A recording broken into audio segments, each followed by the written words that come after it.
Night settles over the plains surrounding Babylon with a slow, steady calm. The sky above the city is wide and deep and carries a faint silver glow that softens everything it touches. Far out on the quiet fields, the tall reeds move with a gentle rhythm shaped by a warm drifting breeze. Their soft rustling sound blends with distant water channels where irrigation streams slide through the earth in unbroken lines. The land feels half awake, half dreaming, as if it is preparing itself for another long night beside the ancient city. We walk slowly along a dirt path leading toward the main gate. The ground is warm beneath our steps even though the sun has been gone for hours. Heat lingers in the soil like a memory of daylight.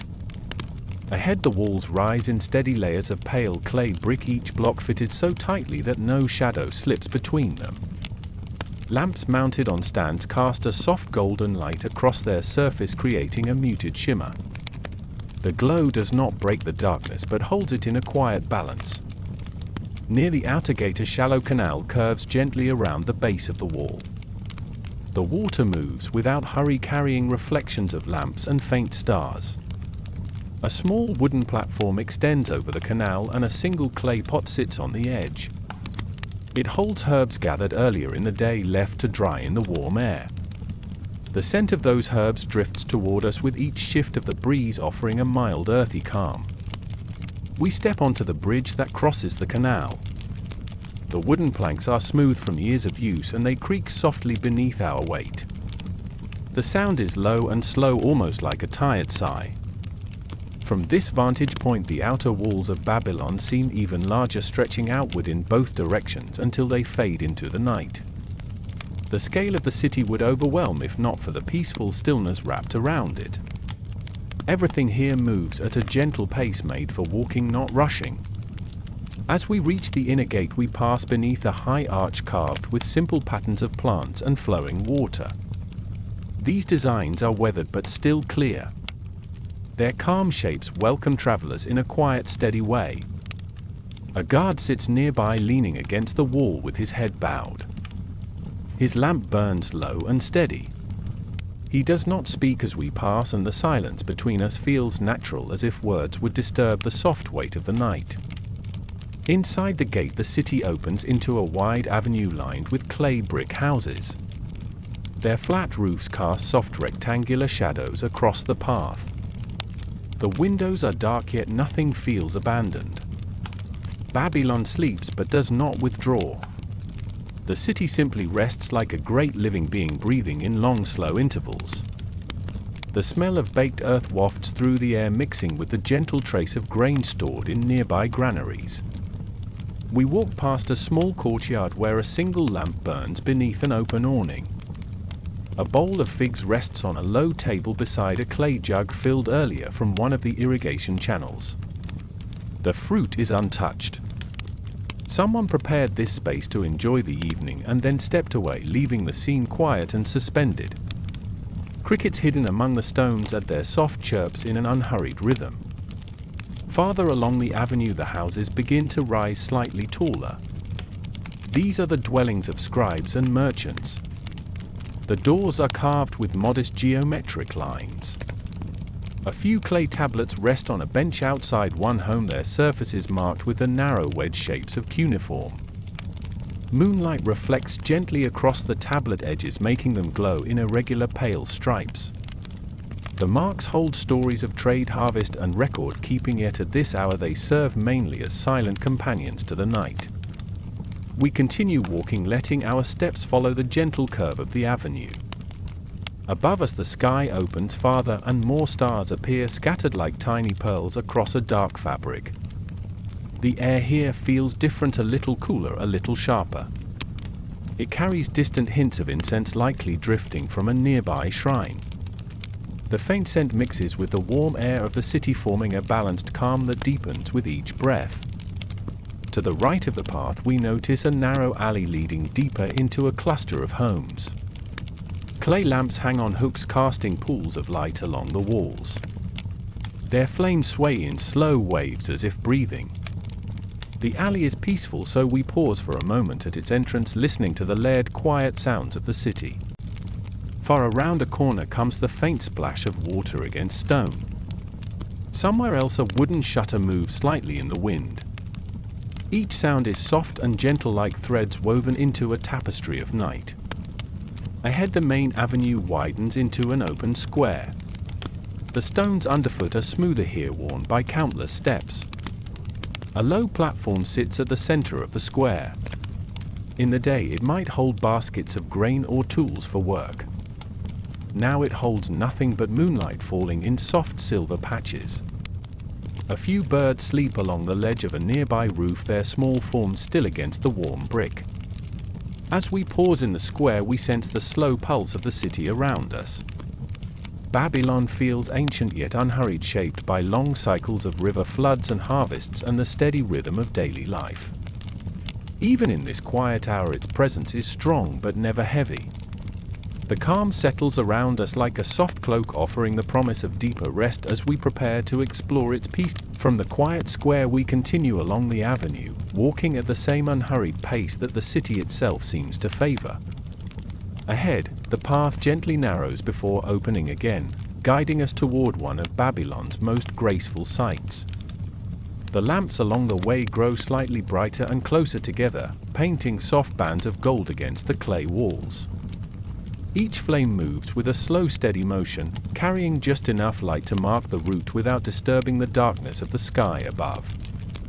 The air feels warm near the ground and cooler near our faces, as if the city itself is layered in gentle temperature bands. Soon we arrive at a broad, straight section of road paved with smooth stone. This is a processional way, but tonight it lies in complete calm. The stones underfoot are worn by long years of steady footsteps, yet they retain a soft sheen wherever the lamplight brushes them. On either side rise walls decorated with glazed bricks, their colors dulled by night yet still distinct in tone. Deep blues, muted ochres, and pale creams form patterns of animals and plants that seem to float just behind the surface. In the stillness their shapes feel less like decoration and more like quiet companions. We pause beside one of the decorated stretches of wall. A lion figure, once fierce and proud in daylight, now rests in calm relief along the bricks. Its mane appears as a series of smooth lines and gentle curves rather than sharp points. In this soft light the lion feels more protective than threatening, like a guardian content to watch over a sleeping city. The glaze along its body catches the glow of a nearby lamp in faint highlights that shimmer and then settle again. The air around it is still and respectful, as if the night understands the age of what it touches. Moving forward, we notice that the road gradually slopes upward. The ascent is gentle and continuous, lifting us toward a part of the city that holds layers of memory. As we walk, the sounds of Babylon remain subdued. A quiet drip of water from some hidden channel. The distant creak of wood as cooling beams adjust to the night air. Soft animal noises carried from stables tucked behind walls. None of these sounds are sharp or sudden, they fold into each other and fade like waves reaching a distant shore. At the top of the rise, the way opens to a viewing point overlooking a broad inner district. From here we can see rooftops stretching across the city in calm horizontal lines. Some have low parapets, others have simple shaded awnings where people might sit in the cooler hours before sleep. Clay jars stand in small clusters, their round shapes casting short, soft shadows. On a few roofs faint silhouettes hint at stored baskets or folded fabrics left in place until morning. The scene feels composed of patient rectangles and gentle curves, all resting under the same quiet sky. To our left, a flight of wide, shallow steps leads down into another courtyard. We choose to remain above for a moment and simply look. A narrow channel of water crosses the courtyard in a straight line, guided by carefully placed stones. Even now it carries a slow trickle that glints in a low light, making the surface appear like a ribbon of moving metal. Clay basins sit along its length, placed to catch what is needed and release the rest. It is a simple, practical system, yet in this hour it appears almost ceremonial, like a small, calm ritual enacted by the land itself. We follow the ledge toward the edge of this district, and gradually the view begins to change. In the distance, rising above the rooftops, we see the calm geometry of a great stepped structure. It stands not as a harsh tower but as a layered mountain of human hands, each level set back from the one below. The outline of this ziggurat is softened by the night, its angles blurred into gentle planes. Faint lamps glow near lower platforms, leaving the upper sections in quiet shadow that blends with the sky. Even at this distance, the structure feels steady and rooted, like a fixed point around which the rest of the city has arranged itself. We slowly make our way in that direction. The streets here become narrower and more winding, yet they never feel confusing. Each bend in the path reveals a new wall, a new doorway, a quiet storage corner with jars stacked in orderly groups. Some doorways are framed by simple carved lines suggesting reeds or flowing water. Others remain completely plain, relying only on the natural tone of the clay. The shadows deepen in these smaller streets, but soft light always appears around the next turn, guiding us onward. At one corner we pass by a small open workshop. The tools have been placed away for the night, leaning neatly against the walls or resting on a flat stone table. A few clay vessels sit upside down in a row, drying in the slowly cooling air. Faint marks on the floor show where water has recently been used, the darkened patches forming irregular shapes that will fade by morning. The space is quiet yet carries a sense of steady activity. It feels like a held breath between one day of work and the next. As we draw nearer to the great stepped structure, the streets widen again. The lamps here are spaced more evenly, their soft circles of light overlapping just enough to trace out the path. We begin to see longer sight lines, with the ziggurat framed between buildings like a distant hill. Along one side of the street runs a low wall topped with clay planters. Small shrubs and hardy plants grow within them, their leaves catching the lamplight in pale matte highlights. The greenery softens the straight lines of brick and stone, bringing the quiet suggestion of gardens into the heart of the city. At last we reach a broad open space at the base of the stepped structure. The ground here is paved with large flat stones that feel cool beneath the feet. The ziggurat rises directly before us, its lower tiers close enough to show individual bricks. The angle of its face leads the eye upward in slow, steady lines. We can imagine how busy this place might be during the day, yet right now it belongs primarily to the night and to the slow movements of air. A gentle breeze flows down the steps and across the courtyard, touching skin and stone with the same light pressure. We stand for a moment in silence, simply letting the scale and stillness settle. Babylon around us does not shout its history. It presents itself in quiet layers, in bricks that hold warmth a little longer than the air, in stairways that encourage measured climbing, in water channels that move with unhurried patience. Every part of this scene invites slower breathing, longer thoughts, and softer focus. Our walk will continue among these gentle structures, but for now we remain near the base of the ziggurat, letting the peace of ancient Babylon surround us like a slow unfolding night. We remain for a while at the base of the stepped structure, letting our eyes follow its lines upward at an easy pace. The bricks that make up its lower tiers retain a gentle warmth from the day, radiating it outward in a soft, even glow. The air here feels slightly different than in the narrow streets behind us. It moves more freely, drifting across the open square with calm, steady motions.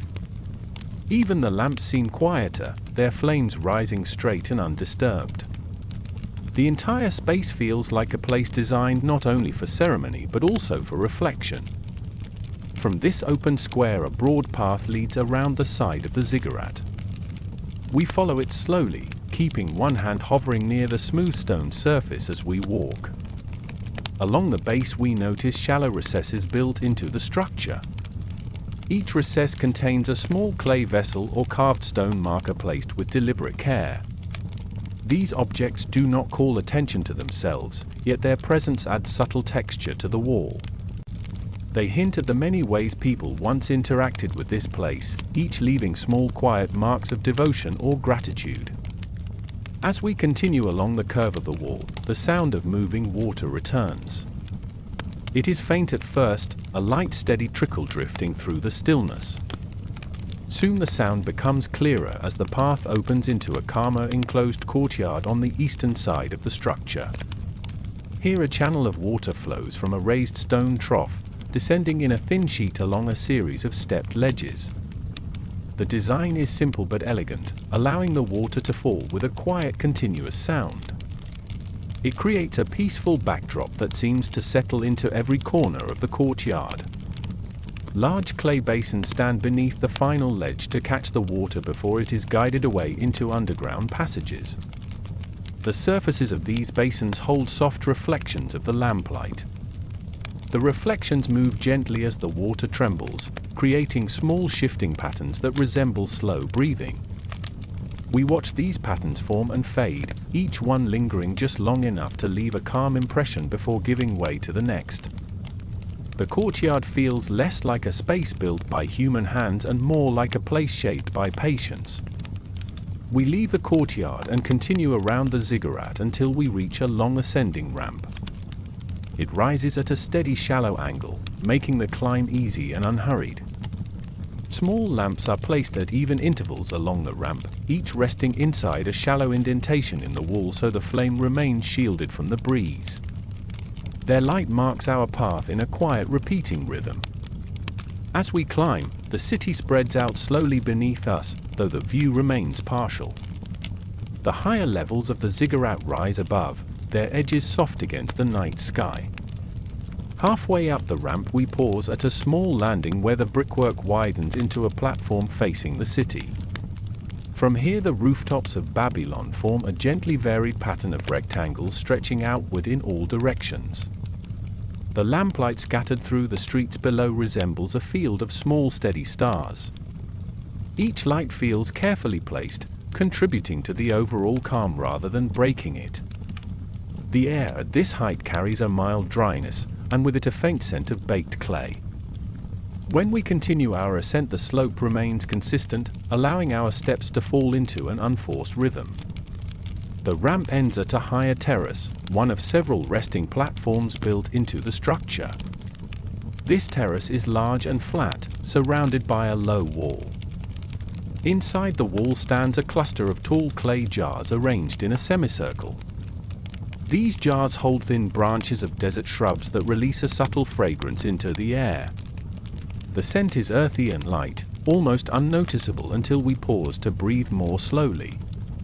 The terrace floor is laid with larger bricks than the ramps below. Their surfaces are slightly rounded from long weathering, giving the ground a gentle unevenness.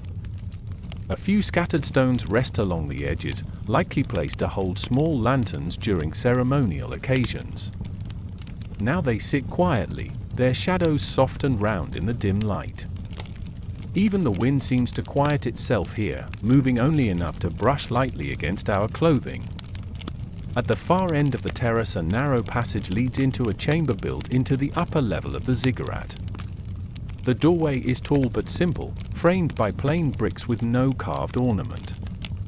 Inside, the chamber reveals itself as a long rectangular room with a ceiling supported by thick wooden beams. A single lamp on a stone pedestal lights the interior, filling the space with warm, steady illumination. Along the chamber walls rest shelves made of layered clay tiles. On these shelves sit clay figurines, small bowls, and simple geometric stones arranged in balanced groups. The objects are not elaborate, yet their placement creates a sense of deliberate harmony. They introduce no tension into the room, only stillness. The air inside feels slightly warmer than outside, carrying a faint trace of the wood used in the beams. We walk slowly along the length of the chamber. Our footsteps remain soft against the tiled floor. The objects on the shelves neither shine nor absorb all the light. They reflect it gently in muted tones. Nothing here draws attention from the whole. The room encourages the kind of quiet where thoughts drift without urgency, settling like grains of sand in calm water. At the far end of the chamber, a narrow window has been cut into the wall. It frames a small portion of the night sky, allowing us to see a few stars and the faint suggestion of distant clouds. The window creates a simple connection between the interior and the vastness outside. It also softens the lamplight, as the cooler tones of the sky blend with the warm glow of the room. After taking in this calm interior for a few moments, we step back out onto the terrace. The air feels slightly cooler now, as if waiting to guide us onward. The quiet of Babylon deepens around the ziggurat, each structure contributing to the sense of steady timelessness. We linger at the edge of the terrace, preparing to continue our walk higher or deeper into the ancient city. We linger on the terrace for a little while longer, letting the quiet settle into our breathing. The city below appears softer from this height, the rooftops and pathways merging into gentle shapes rather than distinct lines. The lamps that illuminate the street seem to float in small clusters, giving the city the look of a calm constellation resting upon the earth. The steady warmth of the bricks beneath our feet adds to the sense of stability, as though the terrace itself has absorbed centuries of quiet footsteps and now offers that calm back to anyone who pauses here. When we decide to move again, we walk toward the side of the terrace where a narrow downward path leads away from the ziggurat and back toward the heart of Babylon. This path wraps around the upper structure in a slow descending curve. Its bricks are smoother than those of the ascending ramp, worn into rounded edges by long years of gentle traffic. The slope is easy, allowing us to walk without effort. Lamps placed at careful intervals guide the way, their light forming a quiet, repetitive pattern that helps the mind settle into a relaxed rhythm. As we follow the curve, the sounds of the city emerge once more in faint layers. A distant drop of water echoes from within some unseen channel. A soft rumble from far off suggests that a late-night cart is being moved through a market street. Even a muted rhythm of footsteps reaches us occasionally, likely from someone who has chosen to walk beneath the stars before resting. None of these sounds disrupt the calm. They belong to the night and blend into the slow pulse of Babylon. The path leads us to a long corridor formed by two parallel walls. It looks like a passage that once directed ceremonial processions. The bricks along these walls bear subtle patterns that reflect the light differently depending on where we stand. Some sections show faint traces of faded glaze, while others remain simple and undecorated. Together they create a quiet visual texture that shifts gently as we move. Because the corridor is partially sheltered, the air here is still and slightly warmer than on the open terrace. Halfway down the corridor we notice an arched opening that leads into a small chamber. This room is square and built with thick walls that hold the coolness of the night. A shallow stone basin rests in the center, filled with clear water that reflects the lamplight from the corridor. The water is perfectly still, acting like a mirror that softens the brightness of the flame and turns it into a calm hovering glow. Along the edges of the basin, small clay cups are arranged in a neat line. Their soft matte surfaces seem to absorb part of the light, creating quiet zones of shadow that frame the reflection in the center. We step back into the corridor and continue toward the wider district ahead. The walls gradually lower until they open into a broad walkway lined with rectangular stone columns. These columns support wooden beams that create a long covered path. The rhythm of columns and spaces between them creates a slow visual pattern that encourages relaxed movement. The floor beneath this walkway is smoother than the streets outside, perhaps worn down by many years of steady traffic. On one side of the walkway lies a series of small courtyards. Each is enclosed by low walls and contains a few simple plants placed in clay containers. The leaves of these plants catch the soft night air, moving only enough to suggest the presence of a breeze rather than reveal its direction. A few lamps rest on raised stone platforms between the courtyards, their flames shielded by tall clay sleeves that allow only a gentle upward glow. This makes the light appear more diffused, softening the edges of the shadows and giving the walkway a calm ambient brightness. As we move deeper into this district, the buildings around us begin to take on different forms. Some are taller, with upper levels that cantilever slightly over the street. Their windows are narrow, spaced at even intervals, each framed by a simple border of darker clay. Other buildings remain low and wide, suggesting storage rooms or workshops that once supported the activity of the city. The night reduces the details of these structures to basic shapes and tones, making the district feel almost like a quiet arrangement of geometric forms rather than a bustling urban area. We turn down a broader street paved with larger bricks. These bricks have softened edges and shallow grooves that hold faint shadows, creating a pattern of repeating lines. A few scattered stones lie near the edges, placed deliberately to weigh down small woven mats or coverings that have been left for the night. Their presence hints that the street is used frequently during the day, likely for markets or gatherings. At this hour, however, the space is still and spacious, allowing us to walk with unhurried steps.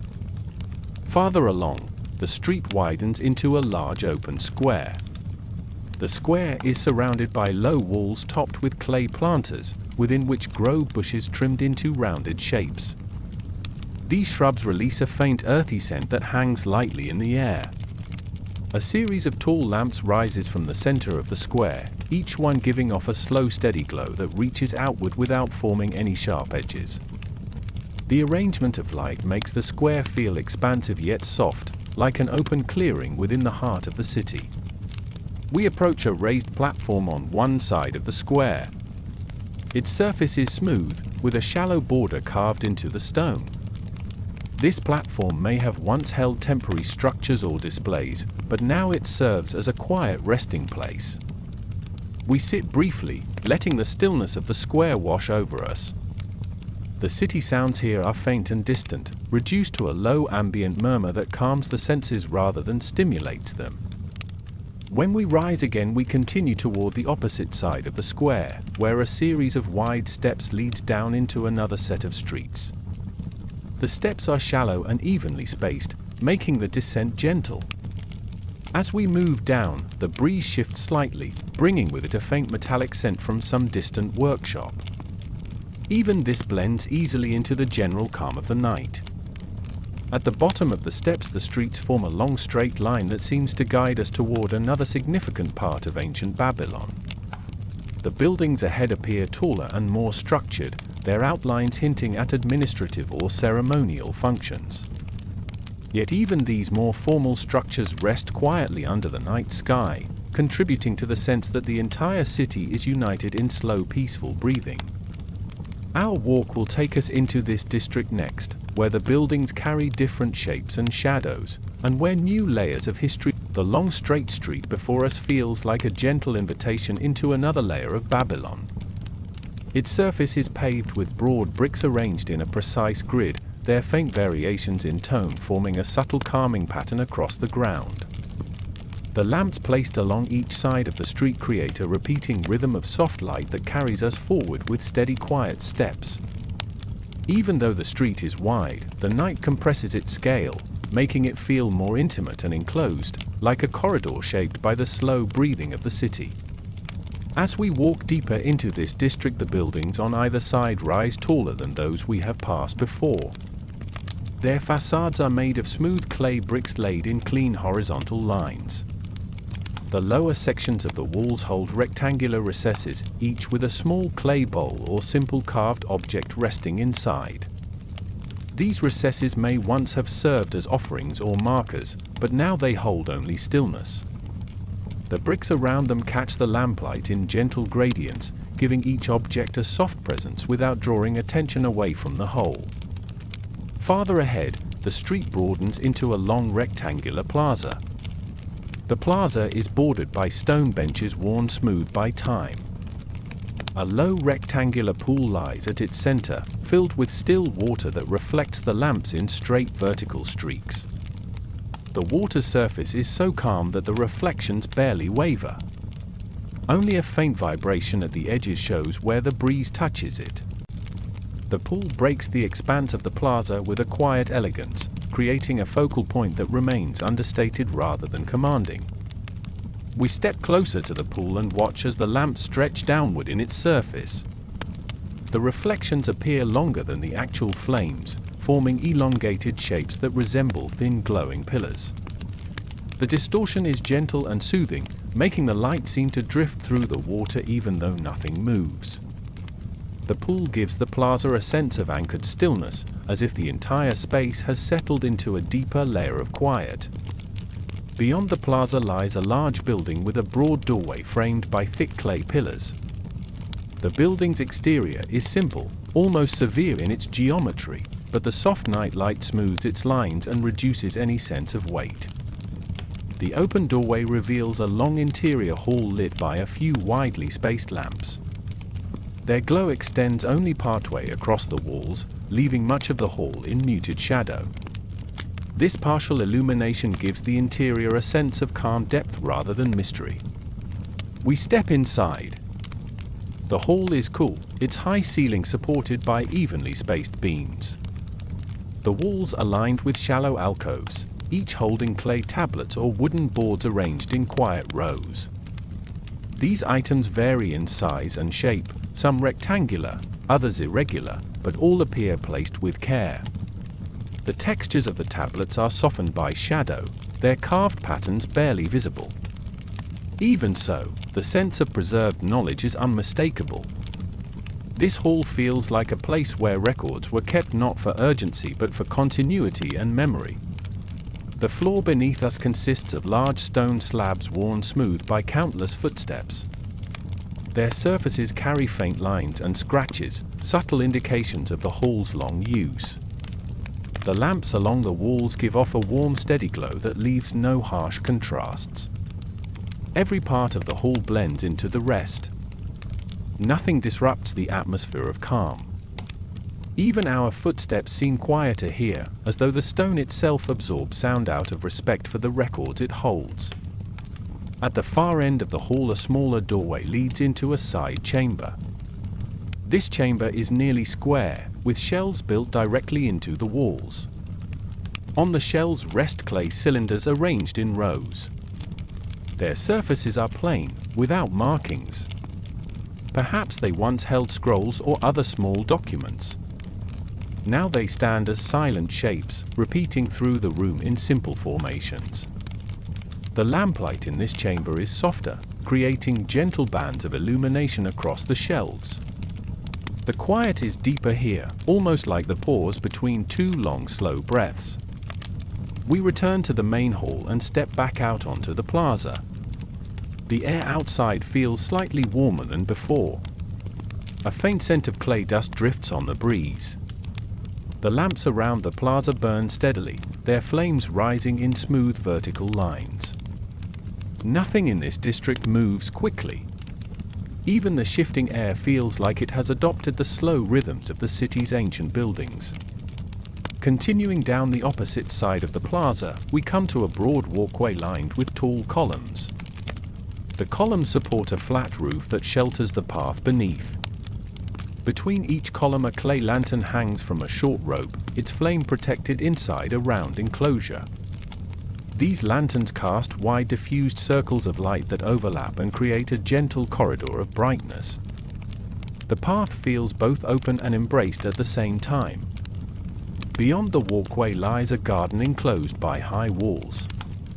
The entrance is a simple rectangular opening with no gate. Inside, the garden contains low-growing desert plants arranged in small cultivated clusters. The shapes of these plants stand out clearly in the night, their rounded forms catching light from a few lamps placed discreetly along the perimeter. Some plants have broad leaves that reflect the glow, while others appear darker and more textured. The arrangement feels orderly yet natural, as if the garden was designed to encourage quiet contemplation rather than display. A narrow path winds through the garden, passing between clusters of plants and small stone markers. We follow it slowly. The ground here is covered with fine gravel that produces a faint soft sound underfoot. The sound is subtle enough that it blends into the ambient hush rather than interrupting it. Along the path we notice shallow basins carved into the ground. These basins likely collect rainwater during wetter seasons, but tonight they hold only thin traces of moisture reflecting the lamps in small muted patches. Near the center of the garden stands a low circular platform made of stone. The platform is smooth and empty, though its shape suggests it may have once supported a decorative object or perhaps a simple bench. For now it rests quietly, its surface cool in the night air. We sit for a moment at its edge, letting the calm of the garden settle into our bodies. The gentle scent of the plants, the soft glow of the lanterns, and the steady rhythms of Babylon's night combine to form a peaceful harmony that feels unbroken by time. When we rise again, we leave the garden and walk back toward the open plaza. The buildings ahead stand at slightly different angles, forming an irregular but balanced arrangement of walls and pathways. The night draws their shapes into soft silhouettes, making distinctions between structures. Leaving the garden behind, we follow the path as it narrows again and guides us between two long walls made of pale clay bricks. These walls rise just above eye level and create a corridor of soft shadow. The lamps placed at intervals along the tops of the walls cast downward glows that spread gently across the ground. The bricks themselves carry slight variations in color, forming a calm pattern of muted tans and browns that runs the length of the passage. The stillness in this area feels deeper, as if sound itself has chosen to rest. At the end of the corridor, the space opens into a small square courtyard. The courtyard has a single tree at its center, tall and slender, with narrow leaves that hang in thin clusters. The branches sway slowly in the faint breeze, creating a light whisper that rises and falls without sharpness. Around the tree lies a circular patch of packed earth, bordered by stone slabs arranged in a seamless ring. The slabs are smooth and faintly warm, having absorbed and then slowly released the heat of the day. A few clay pots rest near the edges of the courtyard, each holding a small plant that gives off a subtle earthy scent. We move around the tree and step through another narrow passage that leads into a quieter, more enclosed district. Here the buildings stand close together, forming sheltered lanes where the air feels thick with calm. The walls on either side display faint traces of painted patterns, though most have faded into soft ghost-like lines. The lamps in this district are mounted lower, closer to eye level, and their light falls in broader pools. The shadows cast by the lamps overlap gently, creating a soft gradient that follows our steps. As we continue, the passage curves slightly and reveals a small raised platform made of finely cut stone. On this platform rests a shallow rectangular trough filled with water. The water is perfectly still, reflecting the outline of nearby walls in long blurred shapes. Thin reeds grow at one end of the trough, their tips barely moving in the breeze. The trough is positioned in such a way that it catches a steady downward glow from a single lamp suspended above. This light creates a soft shimmering on the water's surface, making the trough feel like a quiet centerpiece in the midst of narrow surroundings. Beside the trough stands a low bench, carved from a single block of stone. Its surface is slightly curved to fit the natural posture of someone resting. The bench's edges are rounded from years of use. We sit briefly, letting the calm of the small water feature settle into our pace. The distant sounds of the city have faded so much that the soft movement of air through the reeds seems louder than anything else. It is not a sound that calls attention to itself, but one that slips into the mind and encourages slower breathing. When we resume walking, we follow a narrow descent made of evenly spaced bricks. This path leads into a lower part of the district where the air grows cooler. The buildings here are older, their surfaces more textured. Some bricks protrude slightly, while others recede, forming a gentle irregularity that catches the light in small shifting patterns.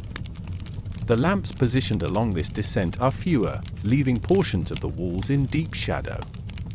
The contrast is soft rather than sharp, as if the darkness is simply giving the light room to spread. At the bottom of the descent we find another open area, though this one is longer than it is wide. It resembles a quiet street designed for resting rather than movement. Along one side runs a line of small alcoves carved into the wall. Each alcove holds a clay jar with a narrow neck. Some jars have lids, others remain open. Their arrangement forms a repeating rhythm across the wall, giving the long space an almost musical quality. The jars do not match in size or color, yet they align with such gentle precision that the variation becomes part of the calm. Across from the alcoves, a series of low steps leads into a low building. Its entrance is framed by tall vertical bricks placed in alternating tones. The doorway stands open, revealing a dim interior lit by a single lamp. We peek inside and see a simple room with a small central table and rows of shelves built into the walls. The shelves hold clay tablets and wooden sticks with faint markings. Everything is arranged neatly, suggesting this may have been a record room or a place for simple transactions. The air inside is noticeably cooler, as though the room stores not only objects but also the lingering quiet of the people who once worked here. We leave the building and continue along the long open space. At its far end lies a modest archway that leads into another segment of Babylon. The archway frames a view of a wide courtyard filled with low benches and a scattering of pottery jars. The jars stand upright in a loosely formed circle around a shallow bowl carved directly into the ground. That bowl appears to have been used for grinding grain or preparing herbs. The surface bears faint circular patterns created by repeated motions. Now it rests untouched, holding only a thin layer of fine dust that softens its edges. The benches in this courtyard are arranged to face inward, giving the space a communal feel even in its current stillness. A few lamps burn in protective clay enclosures, giving the courtyard a warm, soft glow. The ground is covered with compacted earth that has been smoothed by long years of footsteps. It feels steady and cool beneath us. A faint earthy scent rises from the ground, blending with the dry aroma of clay stored in the jars. From this courtyard a short path leads between two buildings and into a quieter lane. Here the lamps burn lower, their flames small but steady. The shadows they cast appear longer and more fluid, as though encouraged by the shapes of the tall walls around them. The lane opens into a small square where a single large clay urn rests on a raised stone platform. The urn has a rounded shape that catches the lamplight in soft gradients. Its surface is decorated with faint linear marks that follow its curve in slow, even arcs. The marks are subtle enough that they invite close observation rather than command attention. We approach the urn and pause to run our fingers lightly along its surface. The clay feels smooth but carries a few shallow imperfections that give it character. The urn seems to anchor the space around it, offering a point of stillness in an already calm part of the city. Behind the urn, a low wall bears remnants of painted vines, now reduced to faint sweeping lines. These traces of art interact gently with the surrounding shadows, adding another layer of quiet beauty without disturbing the night. Beyond the urn the path slopes downward once more, leading toward an even older part of Babylon. The air grows cooler again and the lamps more sparse, but the calm the downward slope leads us into one of the oldest districts of Babylon, where the buildings are lower, the walls thicker and the ground carries a faint unevenness shaped by long centuries of footsteps. The air here feels cooler and heavier, as though the stones themselves radiate a slow memory of time. The lamps are spaced farther apart, leaving stretches of deep soft shadow, but even the darkness in this district feels gentle rather than hidden. It allows the light to stand out in warm, steady circles that guide us in a calm, unbroken path. As we continue, the narrow lane opens into a long rectangular courtyard surrounded by modest clay structures. These buildings have simple facades with no ornament, only smooth surfaces that reflect the light in soft gradients. Some doorways have pieces of woven cloth hanging in their frames, moving just slightly with the passing air. The cloth is muted in color, blending with the clay walls, and its slow swaying adds a quiet rhythm to the stillness of the courtyard. Several low benches stand along the sides of the space. Their stone surfaces are polished by many years of use and carry faint grooves worn by hands resting or sliding across them. On one bench, a shallow clay bowl sits untouched. Inside the bowl lies a small collection of dried seeds, arranged in no obvious pattern, as though they were left behind during a moment of prolonged reflection. The seeds cast tiny shadows under the lamplight, each one a small arc of darkness softened by the uneven surface of the bowl. We walk slowly along the edges of the courtyard, tracing the lines of the buildings with our eyes. The corners of the structures are gently rounded, shaped by the weathering of wind and warm seasons. The roof slopes slightly inward, directing any moisture toward carefully placed channels that run unseen beneath the ground. Everything in this space feels intentionally simple, built to endure time quietly rather than declare itself to history. At the far end of the courtyard stands a narrow archway.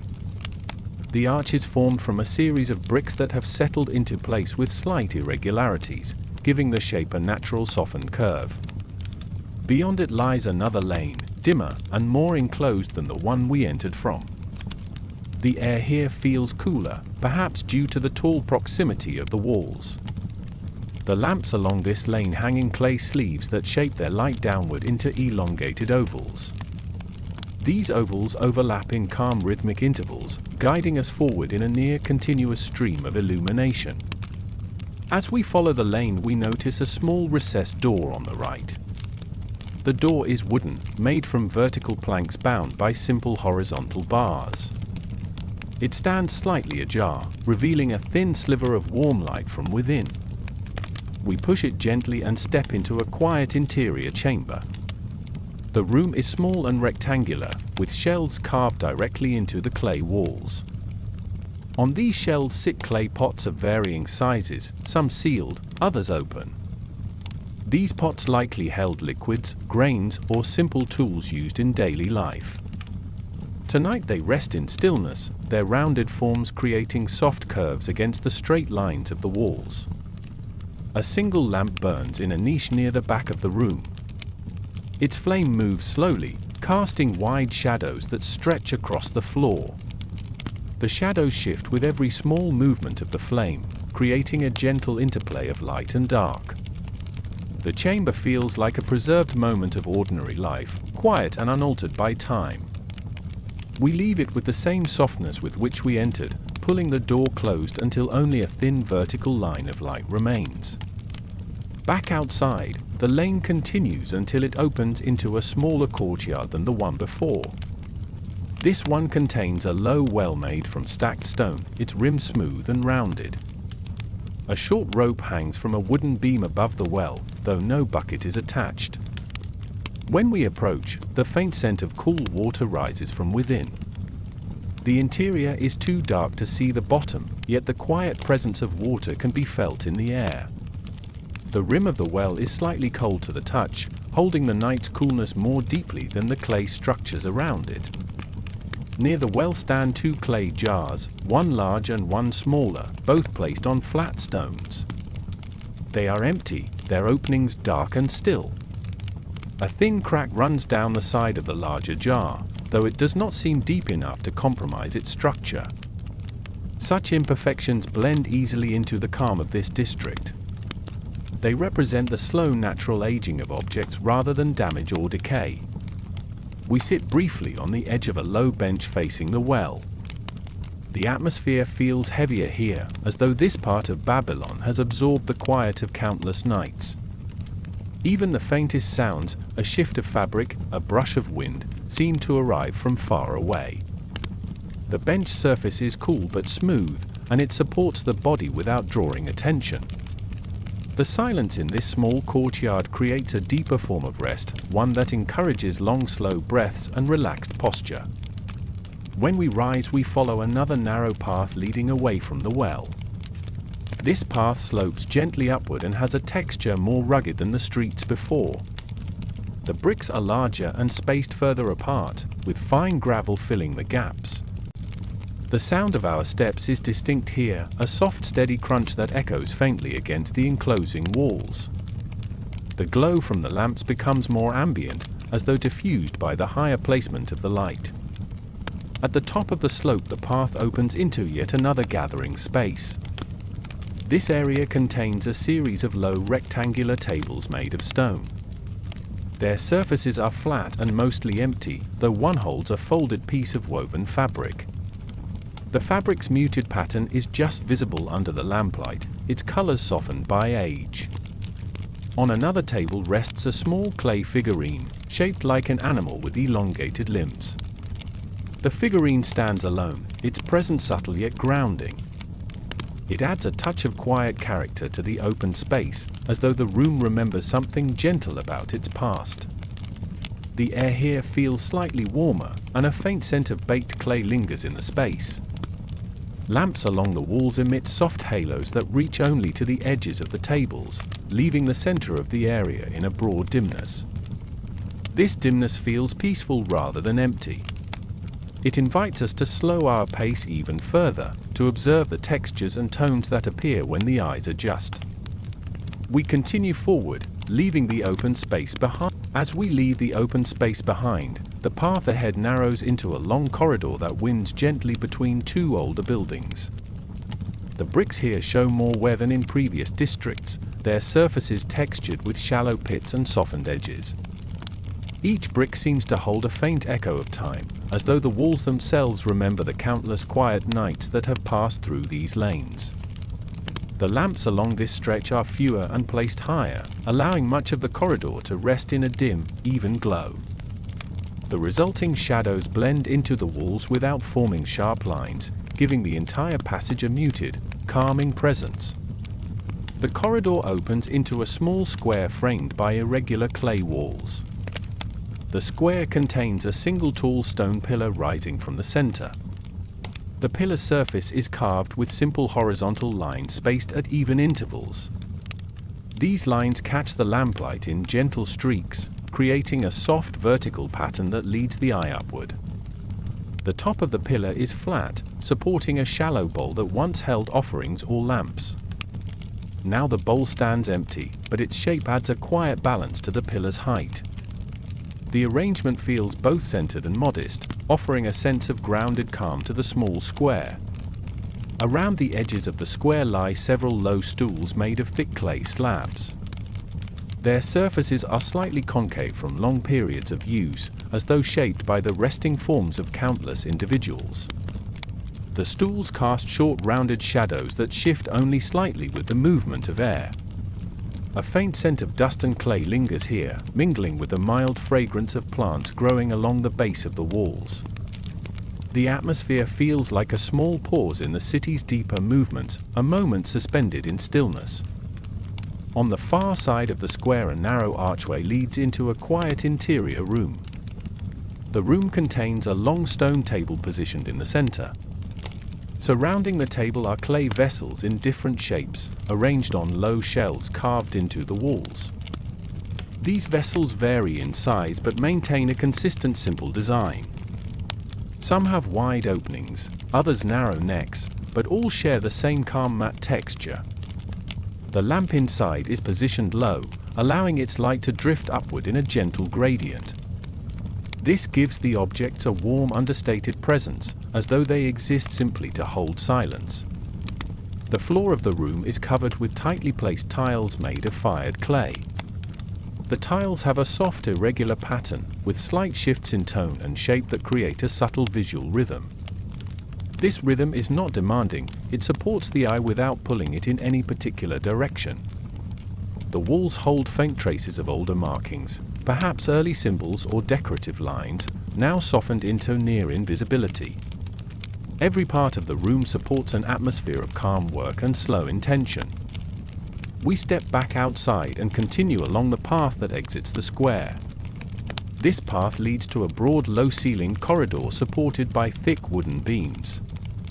The beams extend across the ceiling in evenly spaced rows, their surfaces smooth but darkened by time.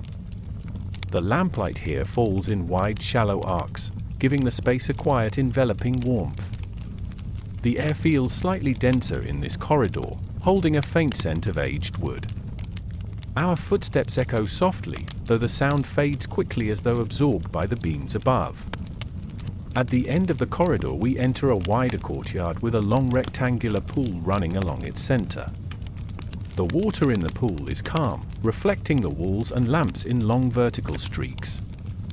Thin reeds grow in a row along one side of the pool, their tips drifting with the faint breeze. The reflections of the reeds form quiet wavering patterns that move slowly across the surface. The pool is lined with smooth stones arranged in a tight border, each stone fitting closely with its neighbors. The arrangement creates a sense of deliberate order that enhances the courtyard's restful character. Several clay jars sit near the edge of the pool. Their shadows are elongated across the stones, stretching toward the darker corners of the courtyard. The jars are arranged in a loose cluster that suggests habitual use rather than display. Their rounded forms contrast with the straight lines of the pool and courtyard, giving the space a balanced interplay of shapes. The jars appear to have been placed without haste, as though their purpose was simple and uncomplicated. A raised platform stands at one end of the pool. On it lies a small rectangular artifact made from carved stone. The surface bears faint linear markings that resemble early forms of writing or simple counting symbols. These marks are too worn to decipher, yet they retain a sense of patient purpose. The artifact has been placed in a position of quiet prominence, suggesting it was once used for teaching or recording events. Now it rests without disturbance, carrying only the quiet of its surroundings. We continue through another archway leading to a narrow passage lined with tall clay storage jars. The jars extend the length of the passage on both sides, creating a corridor of rounded shapes. Their surfaces are unadorned but varied in tone, forming a muted gradient from deep reddish clay to paler beige. Each jar is capped with a flat stone lid that softens the vertical line of its opening. The lamps here are few, casting long horizontal shadows that give the jars an even more grounded appearance. The cool air between the jars holds a slight scent of grains or dried herbs once stored within them. At the end of the passage the path widens into another calm space. This area features a series of short wooden posts arranged in straight rows. Thin ropes once stretched between the posts, but now only a few frayed strands remain. The posts mark the boundary of an older section of the city, perhaps once used for small gatherings or markets. In the quiet of the night they form a simple repeating pattern that blends naturally into the open surroundings. Beyond the posts, a narrow road paved with larger bricks extends toward another cluster of low buildings. These buildings are spaced farther apart, creating pockets of shadow between them. The lamps placed near their entrances cast soft arcs of warm light, giving each structure a gentle aura. Some doorways stand open, revealing faint glows within. Others remain closed, their surfaces reflecting only the ambient light of the quiet district. We follow the road toward these buildings, sensing a deeper stillness ahead. The air grows slightly cooler again, and the layout of the structures begins to show signs of even older foundations. The night thickens around us, not with darkness but with a deeper sense of rest. Another layer of ancient Babylon waits quiet. The narrow road guides us toward a quieter group of buildings that appear older and more worn than the districts we have passed so far. Their walls rise from the ground with softened edges, shaped by long seasons of sun and wind. The bricks vary in tone, creating a gentle mosaic of muted reds and browns that rests calmly under the dim lamplight. The lamps here are placed sparingly, leaving large portions of the street in soft shadow. The light that does fall across the road comes in smooth gradients, never harsh, drifting slowly across the worn brick patterns beneath our feet. The first building we pass has an entrance shaded by a low clay canopy supported by two simple wooden posts. Beneath the canopy stands a stone table with a wide shallow bowl placed at its center. The bowl contains nothing now, but the faint residue at its base suggests it once held water or grains. The surface is smooth and cool, reflecting a single narrow line of light from a nearby lamp. The table is unadorned yet carries a quiet dignity, as if it once served a small but steady purpose in daily life. We continue forward and enter a slightly broader courtyard framed by low walls. A series of stone steps rises from the far side of the courtyard, leading up to a long narrow walkway that runs between two buildings. The steps are shallow and worn smooth in the middle by many years of gentle use. As we climb them, our steps echo softly against the walls, then fade quickly into the calm stillness of the night. The walkway at the top is lined with evenly spaced clay jars, each sitting neatly in a recessed niche. The jars vary slightly in shape but share the same muted surface, their shadows cast in delicate curves against the bricks behind them. A soft breeze moves through the walkway and passes around the jars, creating faint shifting patterns of shadow that ripple across the floor. These movements are slow and subtle, barely noticeable unless we pause to watch them. The air carries with it a light earthy scent, perhaps from storage rooms nearby or from dried grains within the district. The walkway leads to a small doorway that opens into a compact chamber with a sloped ceiling. The walls inside are lined with shallow shelves holding thin stone tablets arranged in quiet rows. Some tablets lean gently, as though placed down with careful hands that expected to return. Back outside, the walkway continues until it descends by another set of steps into a wide open yard. This yard feels more expansive, with tall clay walls surrounding it on all sides.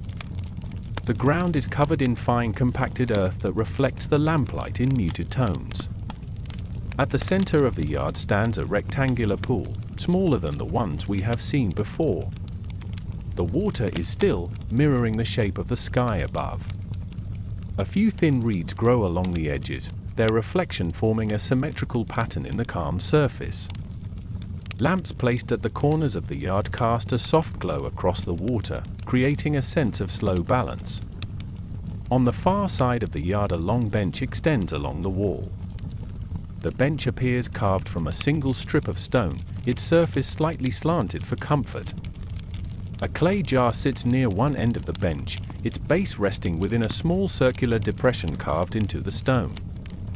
The jar's placement suggests habitual use, though it now stands silently under the lamplight.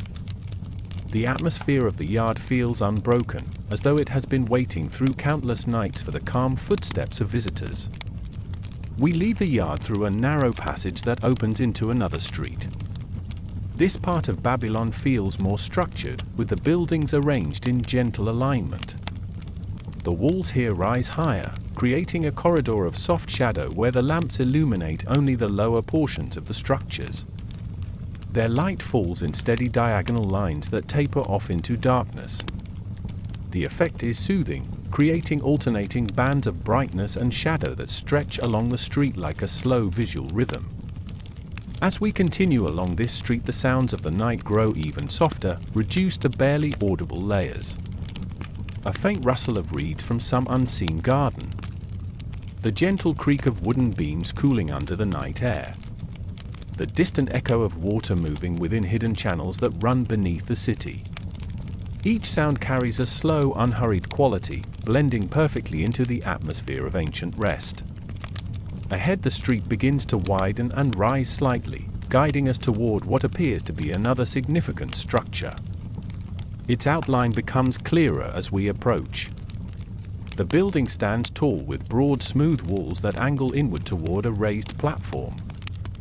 A single lamp near the entrance casts a calm glow across the surface, creating a long, narrow triangle of light that stretches diagonally upward.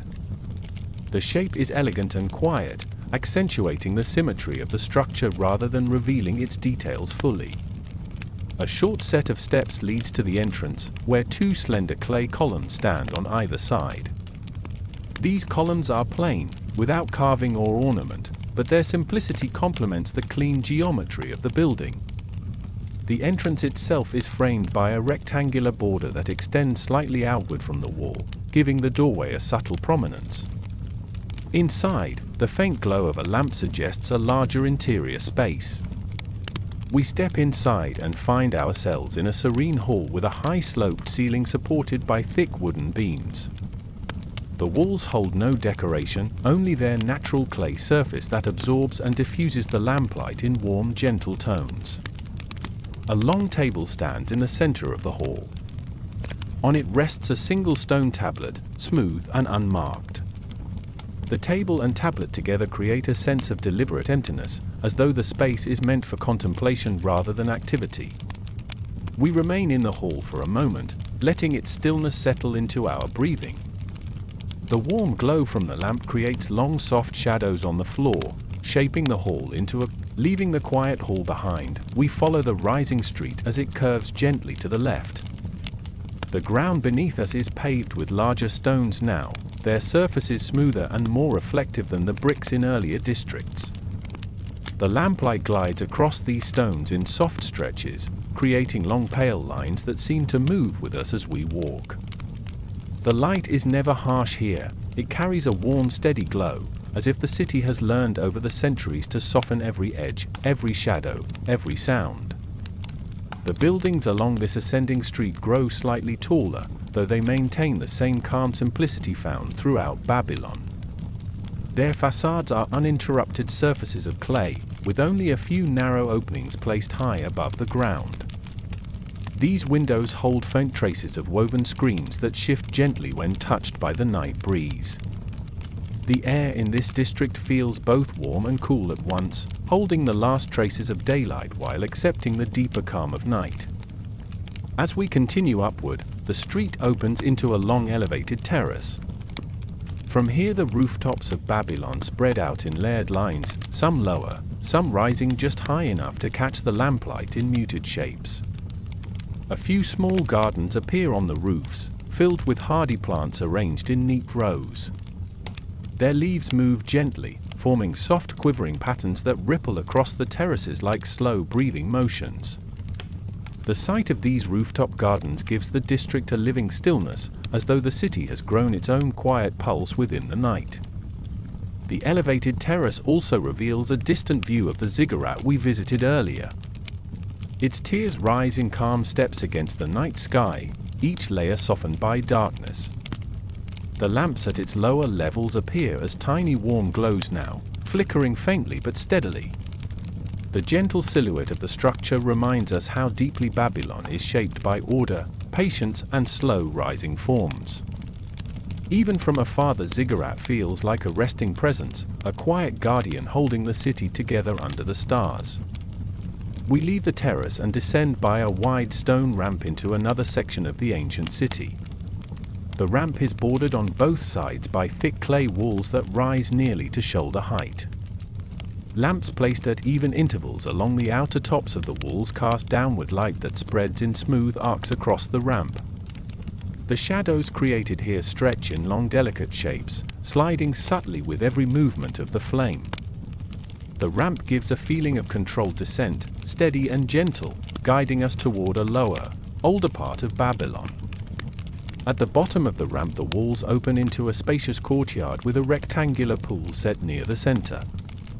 This pool is larger than the ones we saw earlier, though the effect remains soft and understated. The water reflects the lamps in long wavering bands that drift slowly with the slightest breeze. Along the edges of the pool stand tall reed bundles tied together with thin rope. These bundles sway only slightly, their shadows forming vertical lines that bend gradually across the water's surface. The courtyard includes several low stone platforms arranged in a loose pattern. Each platform holds a single clay vessel or carved object. One platform supports a flat stone slab inscribed with shallow parallel markings. Another holds a rounded jar with a narrow neck capped by a smooth stone lid. A third features a simple rectangular box with no visible ornament. The arrangement feels almost ceremonial, though nothing about it suggests urgency or ritual. Instead, it carries the calm intention of objects placed to rest rather than to display. Beyond the courtyard stands a building with an open doorway that leads into a quiet interior hall. We approach, drawn by the faint glow from within. The hall is long and rectangular with a row of supporting beams running parallel to the walls. These beams cast elongated shadows that fall in slow, even rhythms across the floor. At the far end of the hall sits a small raised platform. On the platform rests a wide, low bowl filled with water so still it appears solid. The water reflects the lamplight in a soft oval shape that hovers just above the bowl's rim. The hall also contains several wooden stools placed against the walls. Their surfaces are worn smooth, each indentation suggesting the presence of countless individuals who once sat here in quiet thought or simple rest. The air in the hall is cool and dry, carrying faint scents of old wood and clay. The atmosphere reinforces a sense of interior calm, as though the hall was designed to gather silence rather than sound. We leave the hall and exit back into the courtyard. The night feels deeper now, holding the last warm traces of the day in its calm breath. The lamps glow more softly, their flames swaying in slow measured arcs. The reflections on the pool grow even smoother, as if the water itself has settled into a deeper layer of stillness. From the far side of the courtyard, a narrow passage leads toward another district. The passage curves downward and disappears between two tall structures. As we approach, the air cools again and the shadows thicken. The transition feels deliberate, guiding us gently toward a quieter, more ancient part of Babylon where the presence of time is even more tangible. We walk into the passage with slow steps, ready to follow the rhythm of the city as it reveals yet another layer of its peaceful night. Each turn, each shift in light, each still courtyard has brought us deeper into Babylon's quiet heart, and this next segment promises to continue that steady, unbroken journey. The passage narrows as we move deeper between the tall clay structures, their walls rising close enough to create a sheltered channel of cooler air. The lamps here are fewer and placed at wider intervals, allowing the shadows to stretch long and uninterrupted along the ground. These shadows do not conceal the path, they soften it, blending the tones of brick and earth into a calm, even gradient that supports a slow, steady pace. The faint scent of cool stone drifts through the passage, mingling with a light trace of old wood carried from the rooms nearby. As the passage curves gently to the right, it opens into a quiet enclosed courtyard. This space is smaller than the others, almost square in shape, with a single tall pillar standing in the center. The pillar's surface is smooth, with only a few shallow grooves running in vertical lines. A lamp at the base casts an upward glow that makes the pillar appear taller than it truly is. The top of the pillar holds a small flat stone, its edge illuminated in a narrow, bright line. The simplicity of the scene creates an immediate sense of centered calm. Around the courtyard, low clay benches form a loose perimeter. Some benches hold small objects, a thin wooden stick, a clay bead, a shallow bowl. Each object rests exactly where it was last placed, undisturbed. Their presence gives the courtyard a faint memory of quiet activity, though the night has reduced everything to stillness. We sit briefly on one of the benches and feel the coolness of the clay beneath us. A mild breeze moves through the space, rustling faint strands of loose dust along the ground in slow, drifting patterns. A narrow arched doorway stands on the far side of the courtyard. We pass through it and enter a dimly lit hall with a low ceiling supported by closely spaced beams. The room contains shelves built directly into the clay walls. On these shelves, clay tablets lie in horizontal stacks. Many of the tablets are unmarked on the visible sides, though a few carry faint grooves and indentations. The lamplight reveals these markings only when the flames shift slightly, giving the impression that the tablets hold quiet layers of meaning hidden beneath their surfaces.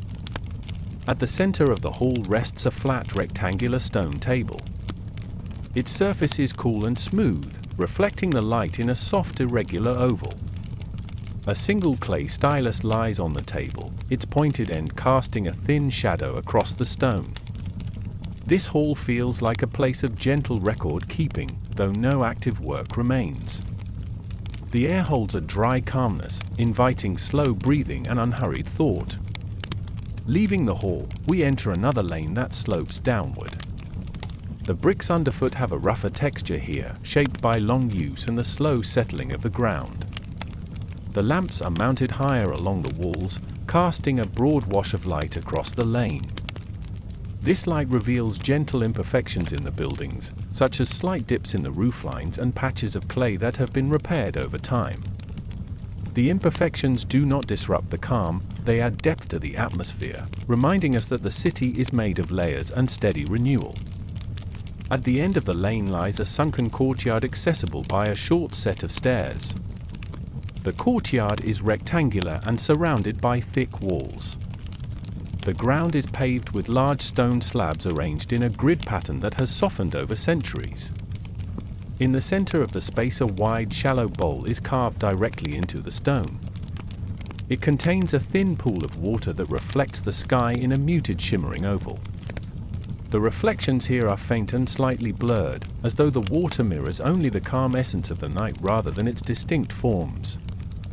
Surrounding the bowl are four square stone blocks arranged symmetrically. Their surfaces are flat and cool to the touch, worn down by long years of sitting and standing. On one block rests a single clay bead, its matte surface catching only a slight glint of lamplight. On another lies a thin strip of woven cloth folded neatly.